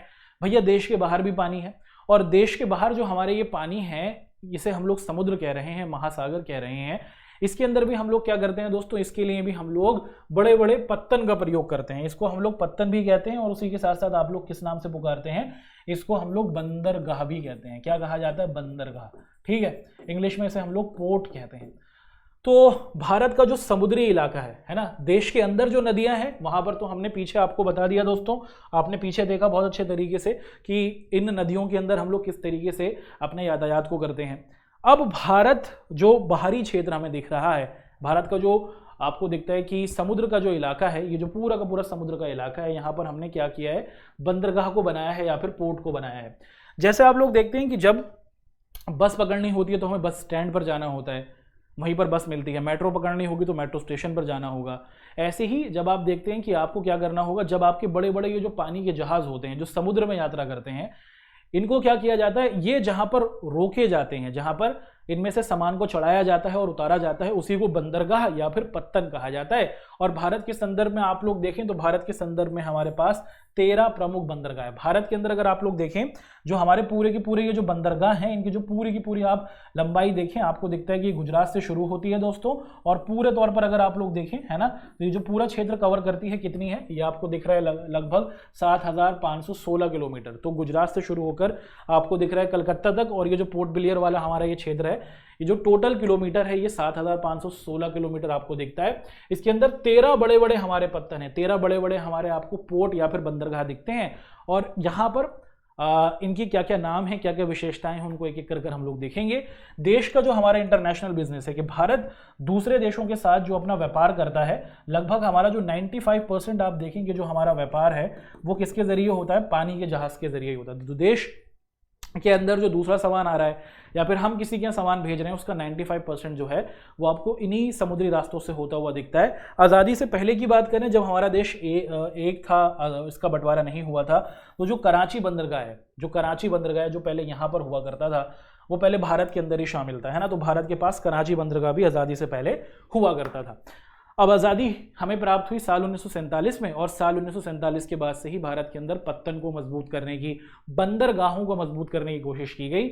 और यहाँ पर अगर आज के समय में हमने देखा तो हमारे पास 13 बड़े बड़े बंदरगाह हैं, ठीक है। तो सबसे पहले हम लोग डिस्कशन कर लेते हैं सबसे पहले जो हम आप देखते हैं कि मुख्य तौर पर जब हमें आज़ादी प्राप्त हुई तो आज़ादी के बाद हमसे कराची बंदरगाह तो चला गया, इसी के बाद हमने क्या किया, हमने जो ये हमारा गुजरात इलाका है ना दोस्तों, यहाँ पर हमने क्या किया, मुख्य तौर पर कांडला, आपको दिख रहा है दोस्तों, जी हाँ, ये आपको कांडला नामक बंदरगाह दिख रहा है, इसको हमने बनाया। तो गुजरात में हमने क्या किया, मुख्य तौर पर ये जो कांडला बंदरगाह है इसको हमने मजबूत किया। कच्छ का जो इलाका है वहां पर आप लोग देखते हैं कि ये जो कांडला बंदरगाह है इसकी मौजूदगी है।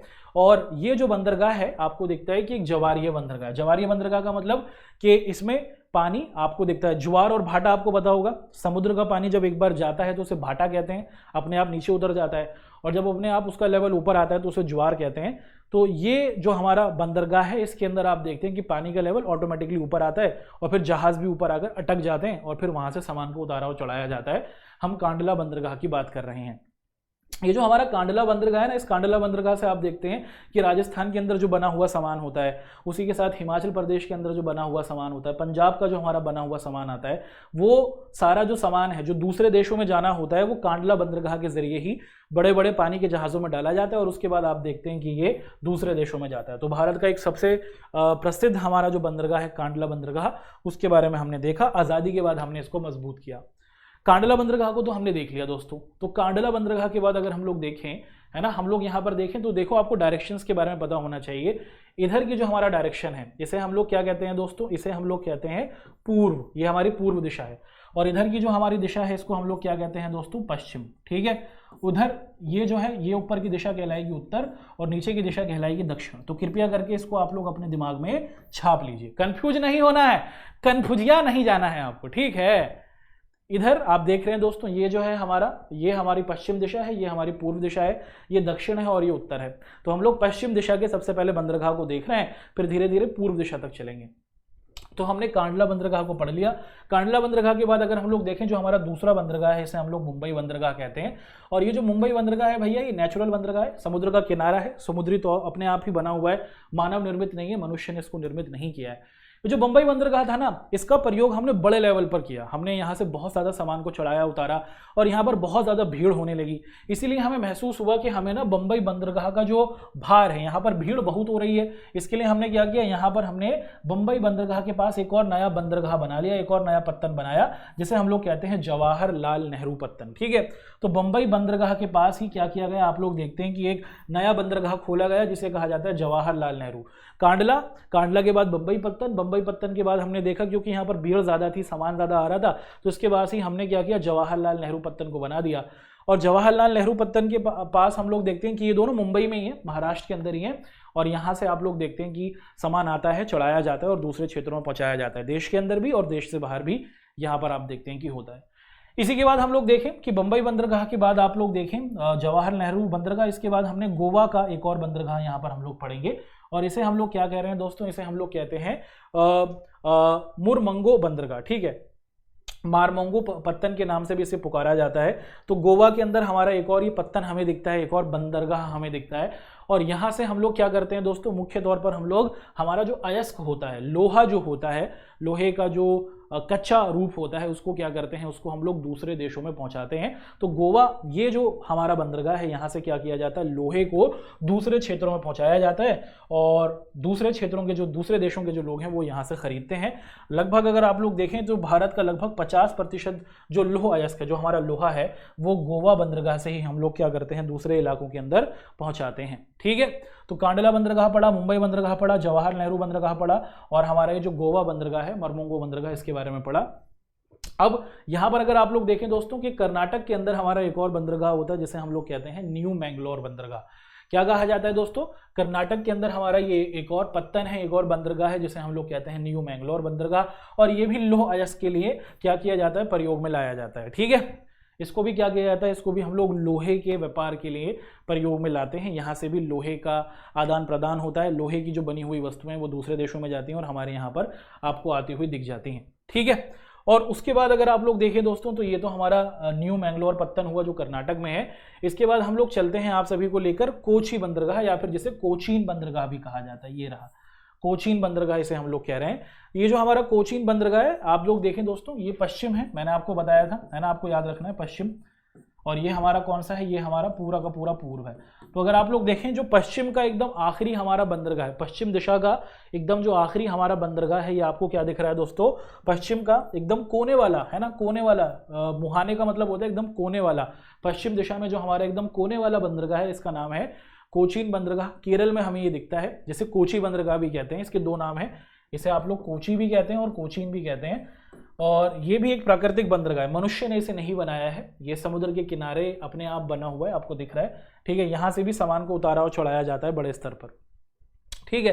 तो पश्चिम दिशा की तरफ हमने बात कर ली, अब हम आपको लेके चलेंगे पूर्व दिशा की ओर। कहाँ पर लेके चलेंगे दोस्तों, अब हम लोग आप सभी को पूर्व दिशा की ओर लेकर जा रहे हैं। तो एक एक कर अब हम लोग पूर्व दिशा की कहानी को डिस्कस कर लेते हैं। तो पूर्वी दिशा की तरफ लेके जा रहे हैं आपको, पूर्वी तट की ओर। ये हमारा समुद्र का पूर्वी किनारा है और यहाँ पर अगर हम लोग देखें तो सबसे पहला आप लोग देख रहे हैं जो तमिलनाडु का क्षेत्र पड़ता है, इसे क्या कहा जाता है, ये जो हमारा बंदरगाह है ये वाला है ना, इसे हम लोग क्या कह रहे हैं दोस्तों, इसे हम लोग कह रहे हैं तूतीकोरिन बंदरगाह, ठीक है। तो तूतीकोरिन बंदरगाह ये पूर्वी तट पर हमारा बंदरगाह हमें दिखता है। ये भी एक प्राकृतिक बंदरगाह है और ये जो बंदरगाह है आपको दिख रहा है कि यहाँ से श्रीलंका, मालदीव्स और भारत के जो तटीय इलाके हैं वो जुड़े हुए हैं। यहीं से बराबर में आपको श्रीलंका दिख जाता है, मालदीव दिख जाता है। तो इस बंदरगाह के जरिए मालदीव्स के साथ, श्रीलंका के साथ और उसी के साथ साथ जो दूसरे हमारे तट के आसपास के क्षेत्र हैं उनके साथ हमारे संबंध होते हैं। हम लोग यहाँ से क्या करते हैं, भिन्न भिन्न प्रकार की जो व्यापारिक वस्तुएं होती हैं उनको एक दूसरे के साथ आदान प्रदान करते हैं, ठीक है। अब तूतीकोरिन बंदरगाह ये था हमारा तूतीकोरिन बंदरगाह। तमिलनाडु के अंदर ही एक और हमारा समुद्री पत्तन होता है दोस्तों, इसे हम लोग चेन्नई पत्तन कहते हैं। तमिलनाडु के अंदर ही एक और हमारा बंदरगाह है, ठीक है, पूर्वी तट में पूर्वी दिशा की ओर एक और हमारा बंदरगाह जिसे हम लोग चेन्नई बंदरगाह कहते हैं। और ये जो चेन्नई बंदरगाह है ये भारत का आप लोग देखें दोस्तों सबसे पुराना बंदरगाह है। पेपर में पूछा जाता है कि भारत का सबसे पुराना बंदरगाह which is the oldest port, तो याद कर लीजिएगा ये है हमारा चेन्नई बंदरगाह। चेन्नई का ये जो हमारा बंदरगाह है इसको हम लोग क्या कहते हैं, भारत का सबसे पुराना बंदरगाह कहते हैं। और आप लोग देखें कि भारत का जो सबसे बड़ा बंदरगाह है वो तो मुंबई बंदरगाह है, ये भारत का सबसे बड़ा बंदरगाह है। और सबसे पुराना जो हमारा समुद्री पत्तन है वो है चेन्नई, ठीक है। और आप देखें कि दोस्तों मुख्य तौर पर ये बड़े लेवल पर आप लोग देखते हैं कि प्रयोग में लाया जाने वाला हमारा बंदरगाह है, ठीक है। तो चेन्नई बंदरगाह भारत का सबसे पुराना बंदरगाह है। और उसी के साथ आप लोग देखें कि मुंबई बंदरगाह इसके साथ आपको आता हुआ दिख रहा है। इसके बाद अगर हम लोग आगे बढ़ते हैं, ठीक है दोस्तों, इसके बाद अगर हम लोग आगे बढ़ते हैं तो यहाँ पर हम लोग देख पा रहे हैं, यहाँ पर हमें दिख रहा है विशाखापत्तनम, है ना, विशाखापत्तनम आंध्र प्रदेश के अंदर हमें एक और बंदरगाह दिखता है। ये भारत का सबसे गहरा बंदरगाह है। तो भारत का सबसे गहरा बंदरगाह विशाखापत्तनम, भारत का सबसे पुराना बंदरगाह चेन्नई बंदरगाह, ठीक है। चलिए जी, ठीक है, चलिए। और भारत का सबसे बड़ा जो बंदरगाह है वो है हमारा मुंबई बंदरगाह। चलिए, और इस पत्तन के जरिए जो हमारा ये विशाखापत्तनम बंदरगाह है ये भारत का सबसे गहरा बंदरगाह है। बहुत गहराई में जाकर आप लोग देखते हैं कि इस समुद्र की जो बंदरगाह है उसकी बनावट है। और यहाँ पर आप देखते हैं कि यहाँ से भी हम लोग लोहे के जो हमारे बड़े बड़े सामान होते हैं उनको कंटेनर्स में डाला जाता है और इन कंटेनर्स में डालने के बाद हम लोग दूसरे इलाकों तक भेजते हैं। फिर अब तक हमने इधर के सारे हमारे बंदरगाह के बारे में पढ़ा, यहाँ तक हमने विशाखापत्तनम के बारे में पढ़ा। उड़ीसा के अंदर हमें दिख रहा है पारादीप। उड़ीसा के अंदर अगर आप लोग देख पा रहे हैं तो हमें पारादीप नामक कर एक हमारा बंदरगाह दिखता है। और यहाँ से भी लोहे की जो वस्तुएं होती हैं उनको भेजा जाता है, अपने देश में हम लोग मंगाते हैं और उसी के साथ इसका आयात भी किया जाता है। इनको भेजा भी जाता है और इनको अपने देश में बुलाया भी जाता है। और कलकत्ता के संदर्भ में अगर हम लोग देखें कि जो हमारा कलकत्ता बंदरगाह है, ये जो हमारा बंदरगाह है दोस्तों 12वें नंबर का, इसे हम लोग कह रहे हैं कलकत्ता बंदरगाह। ये समुद्र, ये हमारा जो बंगाल की खाड़ी है वहाँ पर हमें दिखता है। और ये गंगा नदी और ब्रह्मपुत्र नदी के मिलन से बना हुआ आपको बंदरगाह दिखता है। तो भारत के ये महत्वपूर्ण हमारे बंदरगाह थे, इनके बारे में हमने एक एक कर पढ़ा, क्या क्या इनके नाम हैं, क्या क्या इनकी विशेषताएं हैं, कहाँ कहाँ पर ये बने हुए हैं, इनमें सबसे पुराना बंदरगाह कौन सा है, सबसे गहरा बंदरगाह कौन सा है और सबसे बड़ा बंदरगाह कौन सा है। इन्हीं से संबंधित सवालों को आप पेपर में आते हुए देखते हैं, ठीक है।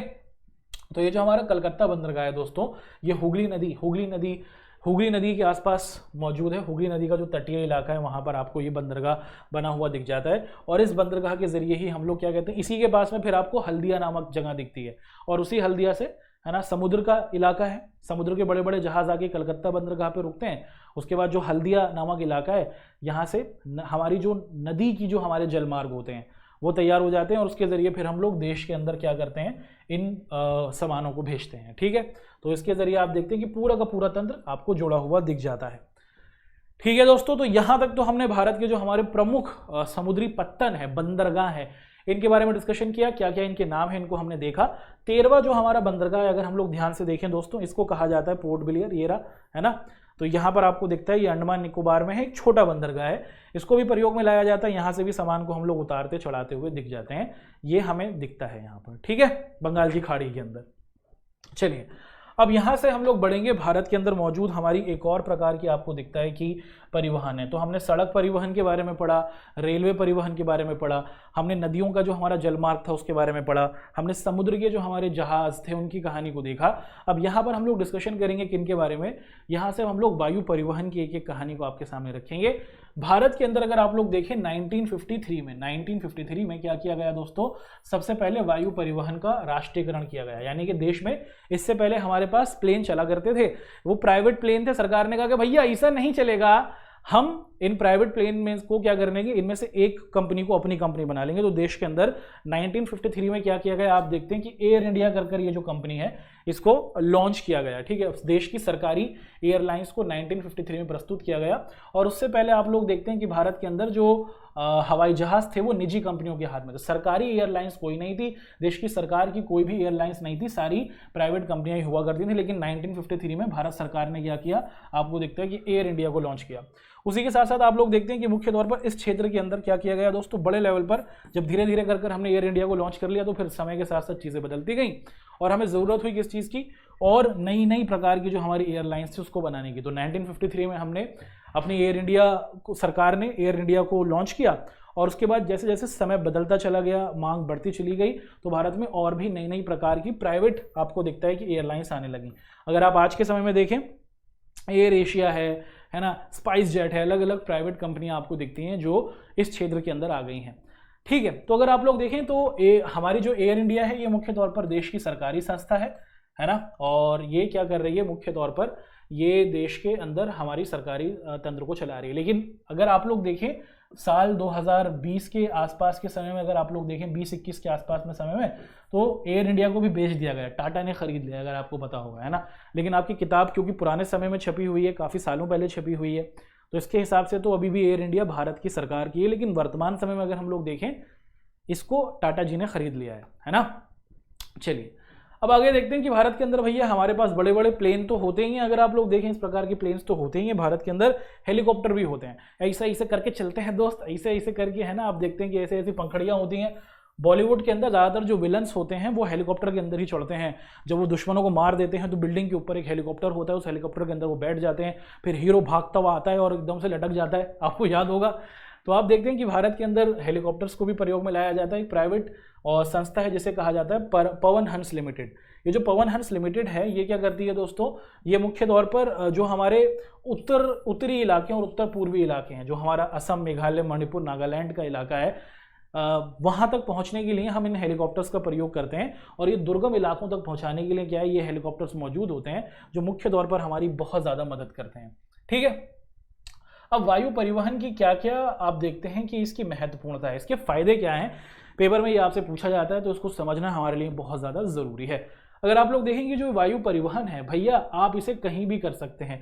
बड़े बड़े पहाड़ों में अगर आपको एयरप्लेन है आपके पास, आप इसको लैंड करा सकते हैं, एयरपोर्ट मौजूद है, तो आप पहाड़ों में पहुंच सकते हैं, रेगिस्तान में पहुंच सकते हैं, घने जंगलों में पहुंच सकते हैं, दूर दराज के इलाकों में आप लोग क्या कर सकते हैं, आसानी से इसके साथ पहुंच सकते हैं। तो ये ज़्यादा जटिल नहीं है ना, दूर दूर के इलाकों तक पहुँचने में बहुत बड़ा योगदान आप देखते हैं कि हमारा ये वायु परिवहन देता है। तो लंबी दूरी की यात्राएँ आसानी के साथ की जा सकती हैं, जल्दी पहुँचाता है, एक तो जल्दी पहुँचाता है, उसी के साथ समय बचाता है, उसी के साथ दूर दूर के इलाकों तक कवर पहुंच सकते हैं, रेगिस्तान का इलाका हुआ, पहाड़ी इलाका हुआ, हर इलाके तक हम यहां पर पहुंच सकते हैं, ठीक है।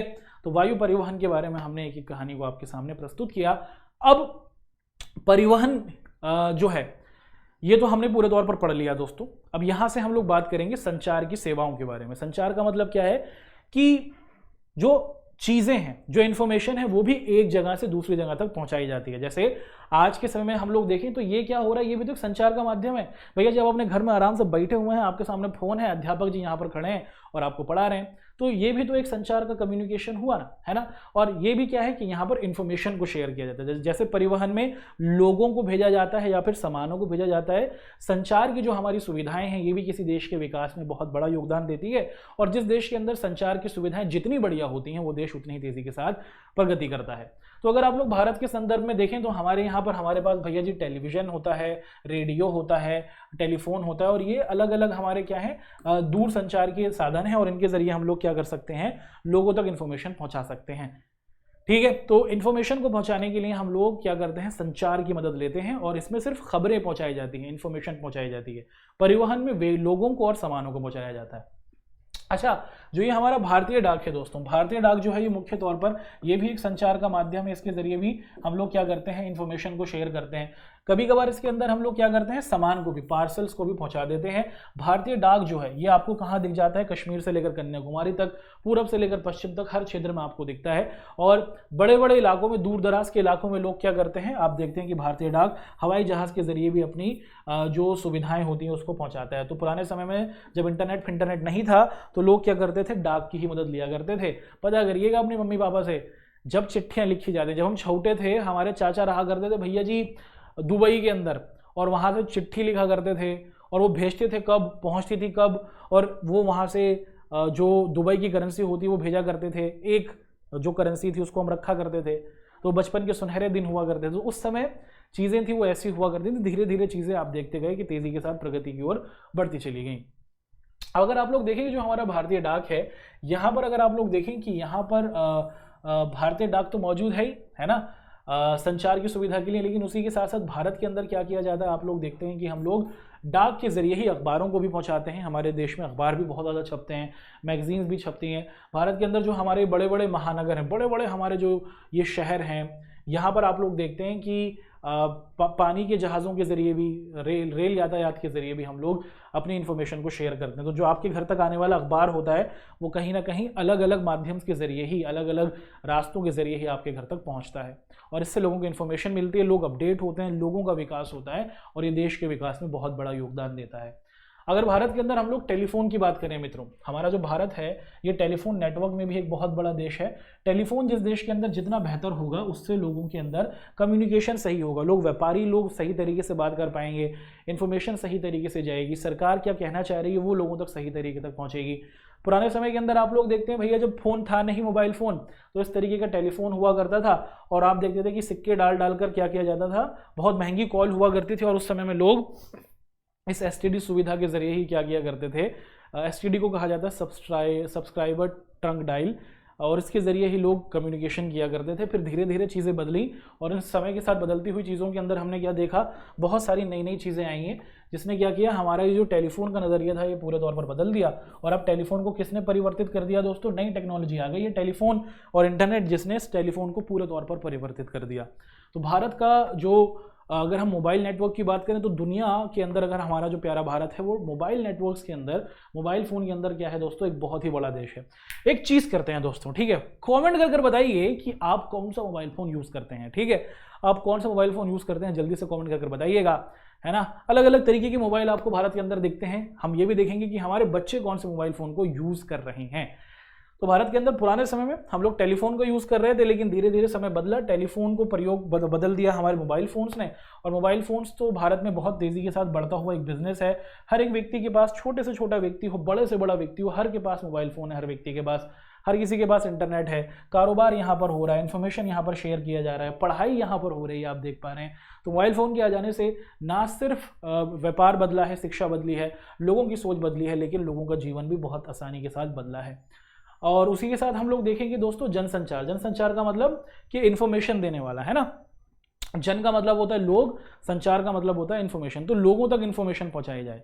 और लोगों तक इन्फॉर्मेशन कैसे पहुंचाई जा रही है? लोगों तक इन्फॉर्मेशन पहुंचाने के लिए आप लोग देखें, हमारे यहाँ पर रेडियो है, खबरें मिलती हैं, टेलीविज़न है, अखबार है, अलग अलग तरीके की मैगजीन्स होती हैं, फिल्में और किताबें हैं जो भारत के अंदर क्या करती हैं, बड़े तौर पर लोगों के अंदर क्या करती है, खबरों को पहुँचाती है। जो सरकारी योजनाएँ होती हैं, सरकारी जो काम होते हैं वो लोगों तक पहुँचाने के लिए सरकार इन्हीं जनसंचारों का मदद लेती है, रेडियो टेलीविज़न की। अब रेडियो पर आकाशवाणी आया करती है, अगर आपने रेडियो पर खबरों को सुना होगा तो वहां पर आकाशवाणी आती है। और इस आकाशवाणी के अंदर आप लोग देख सकते हैं दोस्तों कि कैसे देश में क्या क्या हो रहा है, विदेश में क्या क्या हो रहा है, वो सभी कार्यक्रम यहाँ पर प्रसारित किए जाते हैं। हमारा जो शुरुआती समय था, जब तक प्राइवेट चैनल्स नहीं आए थे भारत के अंदर, तो भारत के अंदर हमारा दूरदर्शन हुआ करता था। और ये जो हमारा दूरदर्शन था दोस्तों, यहाँ पर क्या था, भारत की अलग अलग क्षेत्र से संबंधित, भारत में अलग अलग इलाके हैं, उत्तर में हमारी अलग संस्कृति है, दक्षिण की अलग संस्कृति है, पूर्व की अलग संस्कृति है, पश्चिम की अलग संस्कृति है। तो हर इलाके की जो अलग अलग संस्कृति है उनसे संबंधित सांस्कृतिक कार्यक्रम किए जाते हैं इनकी भाषाओं में, जिससे लोगों को अपने देश के अलग अलग संस्कृति के बारे में परिचय मिलता है और जिससे लोगों में एकता होती है ना, जिससे लोगों के अंदर एकता बड़ी तेज़ी के साथ होती है। और भारत के अंदर जो हमारा सरकारी न्यूज़ चैनल है, सरकारी टेलीविज़न चैनल है, उसे हम लोग दूरदर्शन कहते हैं। और दूरदर्शन पूरे भारत के अंदर मुफ्त में दिखता है आपको, जो पूरे भारत को आपको मजबूत करता हुआ दिखता है ना। तो दूरदर्शन के अंदर खबरें तो दिखती ही हैं, अलग अलग इलाकों की अलग अलग सांस्कृतिक चीज़ें दिखती ही हैं, इसके अंदर एंटरटेनमेंट की भी चीज़ें दिखती हैं। यहाँ पर शिक्षा संबंधी, किसानी संबंधी, खेलकूद संबंधी भी अलग अलग प्रोग्राम्स आते हैं और लोग इन प्रोग्राम्स को देखकर अपना मनोरंजन करते हैं और अपना जीवन आसानी के साथ गुजारते हैं, है ना। तो ये बड़ी चीज़ें हैं। उसी के साथ साथ लोगों तक खबरें पहुंचाने का, जनसंचार तक खबरें पहुंचाने का एक और बड़ा माध्यम है हमारे न्यूज़पेपर्स। और इन न्यूज़पेपर्स के जरिए आप लोग देखें कि जो हमारा भारत है, ये हिंदी भाषा के अंदर एक बहुत ही, भारत में दिखता है आपको कि भाषा 100 से भी ज़्यादा भाषाओं के अंदर अखबार छपते हैं और मुख्य तौर पर हिंदी भाषा में सबसे ज़्यादा न्यूज़पेपर हमारे छपते हैं। उसी के साथ अंग्रेज़ी और उर्दू भाषा में भी हम अपने अखबारों को आते हुए देख लेते हैं। तो अखबार के ज़रिए भी हम लोग लोगों तक इन्फॉर्मेशन को पहुँचाते हैं और लोग इन इन्फॉर्मेशन को ग्रहण करते हैं। अगर हम लोग पूरे भारत के संदर्भ में देखें दोस्तों, तो जो हमारा पूरा भारत है, यहाँ पर मूवीज़ ही बनते हैं भैया। बॉलीवुड हुआ, हॉलीवुड हुआ, अभी तो RRR को आप देखते हैं कि गोल्डन ग्लोब का भी अवार्ड मिला है बेस्ट म्यूज़िक का, है ना। तो भारतीय फिल्में हुई, टॉलीवुड हुआ, हमारा कन्नड़ा मूवी हुई, तेलुगु मूवी हुई, मलयालम मूवी हुई, वो भी बड़े स्तर पर मूवीज़ को बनाई जाती हैं। और इसके अंदर आप देखते हैं फीचर फिल्म। फीचर फिल्म का मतलब हुआ दोस्तों 3 घंटे की जो हमारी फिल्में होती हैं। लघु फिल्म मतलब शॉर्ट फिल्म, 20 मिनट की, 22 मिनट की, आधा घंटे की जो मूवीज़ को बनाया जाता है। हमारे देश में एक संस्था है, जब भी आप कोई मूवी देखते हैं शुरुआत में देखते हैं एक सर्टिफिकेट आता है, उसमें मूवी का नाम लिखा होता है। तो देश में जब भी कोई मूवी बनती है तो देश की सरकार को पहले दिखाना होता है। तो जब सेंसर बोर्ड, उसे हम सेंसर बोर्ड कहते हैं, जब सेंसर बोर्ड परमिशन दे देगा कि भैया हाँ ये मूवी सही है, तभी आप लोग क्या कर सकते हैं, उस मूवी को दिखा सकते हैं। तो मुख्य तौर पर इसके ज़रिए ही क्या किया जाता है, देश के अंदर हम लोग अपनी मूवीज़ को बनते हुए देखते हैं। तो मूवीज़ भारत में बड़े लेवल पर बनाई जा रही हैं, छोटी मूवीज़, बड़ी मूवीज़। देश के अंदर मूवीज़ को दिखाने के लिए पहले देश के इस संस्थान, हमारा जो ये सेंट्रल बोर्ड ऑफ सर्टिफिकेशन है, इससे परमिशन लेनी होती है और उसके बाद ही देश में हमारी मूवीज़ बनती हैं। अब यहाँ से हमने जनसंचार के माध्यम के बारे में पढ़ा दोस्तों, ठीक है। और चीज़ों को अब यहाँ पर हम लोग डिस्कस करने की कोशिश आपके साथ करेंगे। तैयार हैं? अब यहाँ पर एक चीज़ आपके सामने लिखी हुई है, अंतरराष्ट्रीय व्यापार। ठीक है, अंतरराष्ट्रीय व्यापार का मतलब हुआ एक देश का दूसरे देश से व्यापार, कि भैया एक इलाके का दूसरे इलाके से व्यापार। जब दो, एक बहुत ही अच्छा सवाल है, पूछा जाता है पेपर में, अंतरराष्ट्रीय व्यापार से क्या तात्पर्य है। तो अंतरराष्ट्रीय व्यापार का मतलब हुआ कि जब 2 या फिर 2 से ज़्यादा देश एक दूसरे के साथ व्यापार करते हैं, इसी को हम लोग क्या कहते हैं, अंतरराष्ट्रीय व्यापार कहते हैं। और जो भी देश जितना ज़्यादा अंतरराष्ट्रीय व्यापार करता है, उसी को क्या कहा जाता है, उसी के जरिए हमें उसके विकास की बात पता चलती है। आप कहते हैं कि भैया चाइना एक बढ़ता हुआ देश है, एक मजबूत देश है, एक अमीर देश है। क्यों? आप चाइना का सामान हर जगह देखते हैं, हमारे भारत में भी देख रहे हैं, है ना। तो जब किसी देश का सामान दूसरे देशों में जा रहा है और वहां के लोग किसी देश के सामान को प्रयोग कर रहे हैं, तो इससे पता चलता है कि भाई ये देश बहुत तेजी के साथ आगे बढ़ रहा है। जैसे चाइना का सामान दुनिया के अलग लोग यूज कर रहे हैं, तो उसका मतलब ये है कि चाइना तेजी से आगे बढ़ रहा है, क्योंकि वो अपने लोगों की जरूरत को पूरा कर ही रहा है, उसी के साथ साथ दुनिया के दूसरे लोगों की भी जरूरत को पूरा कर रहा है। बैरोमीटर का मतलब क्या हुआ कि अगर आपको किसी भी देश के विकास को नापना है कि भाई ये देश अच्छा कर रहा है, तो उसके इंटरनेशनल बिजनेस को देखो कि वो देश दूसरे देशों के साथ कितना बिजनेस कर रहा है, और इसके जरिए आप लोग क्या कर सकते हैं, अंतरराष्ट्रीय व्यापार को बहुत अच्छे तरीके से समझ सकते हैं। अब यहाँ पर हम लोग अंतरराष्ट्रीय व्यापार के संदर्भ में एक और चीज़ को देखते हैं। है ना, कि सभी देश जो होते हैं, दुनिया में जितने भी देश हैं वो अंतर्राष्ट्रीय व्यापार पर ही निर्भर हैं। एक दूसरे के साथ आपको दिखता है कि जो व्यापार किए जाते हैं वो अलग अलग तरीकों से किए जाते हैं।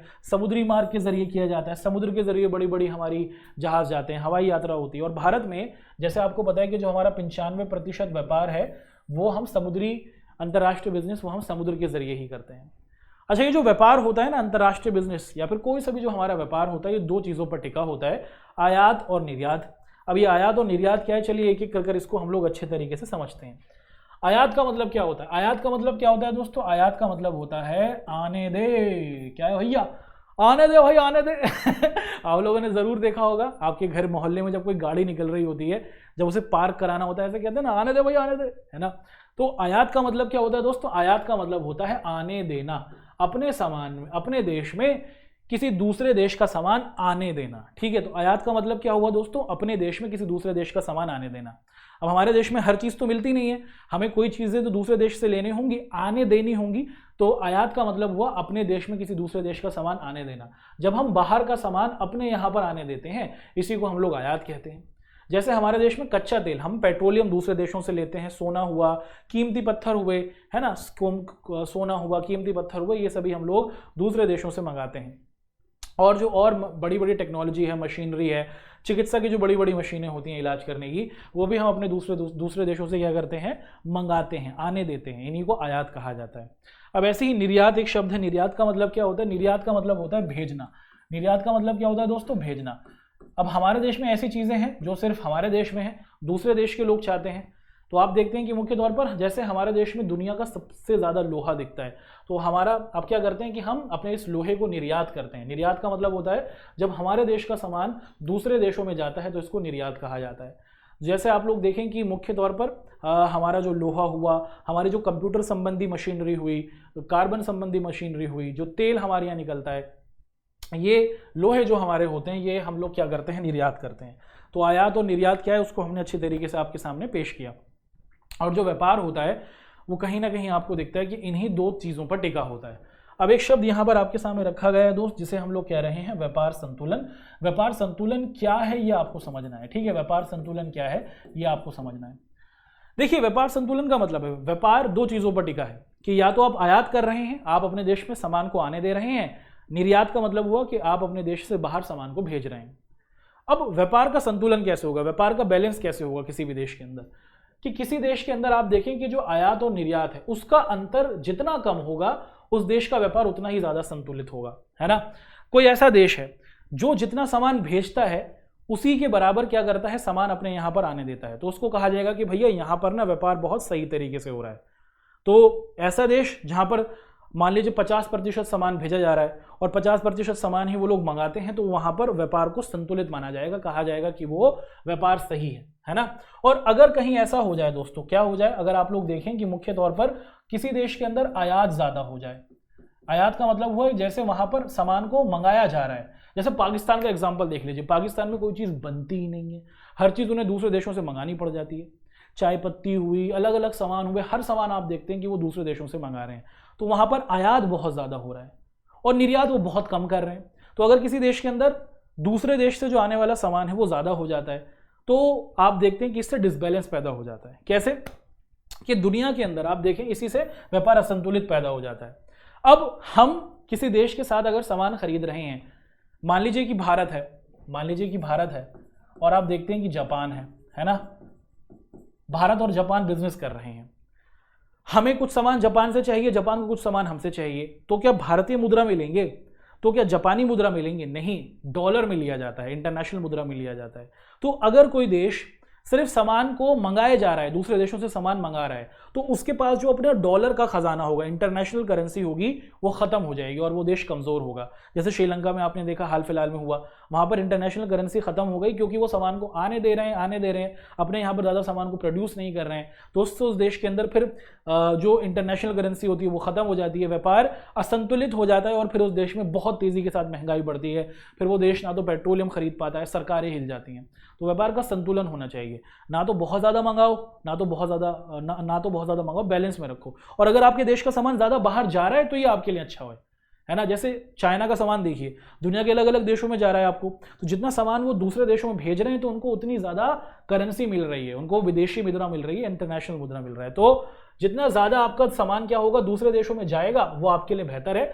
आपको कम से कम सामान अपने यहाँ पर मंगाना होगा। अगर ऐसा नहीं होगा तो आप देखते हैं कि व्यापार असंतुलित आपको होता हुआ दिख जाएगा।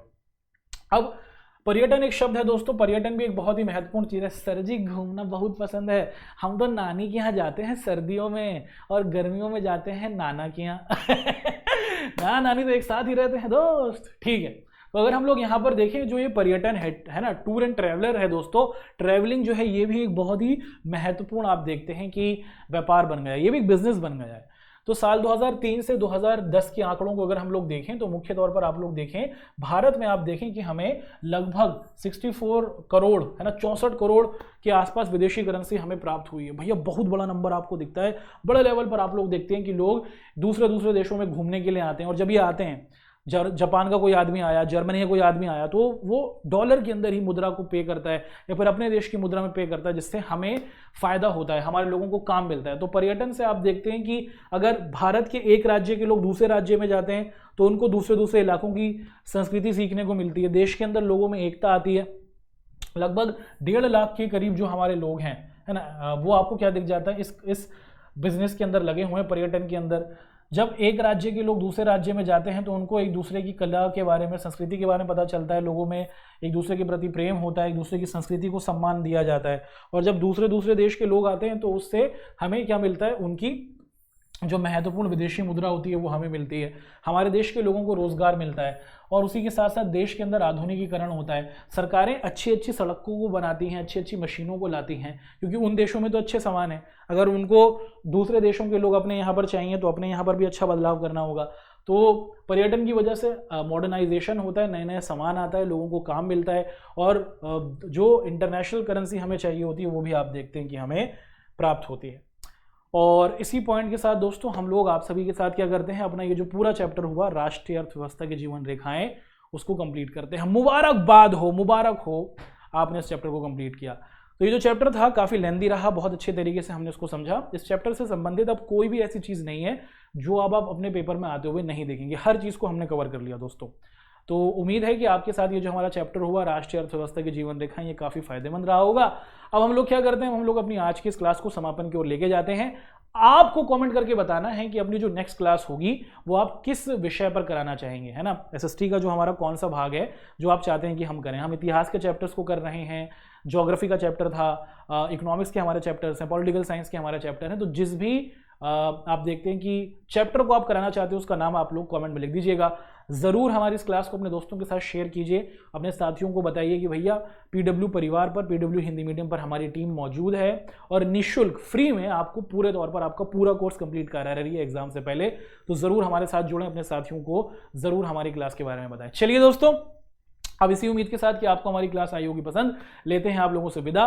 मुलाकात करेंगे अपनी नेक्स्ट क्लास में एक नए टॉपिक के साथ। सजेशन जरूर दीजिएगा, कमेंट में बताइएगा कि आप किस क्लास को कराना चाहते हैं। आपका हमारे साथ जुड़ने के लिए बहुत बहुत धन्यवाद।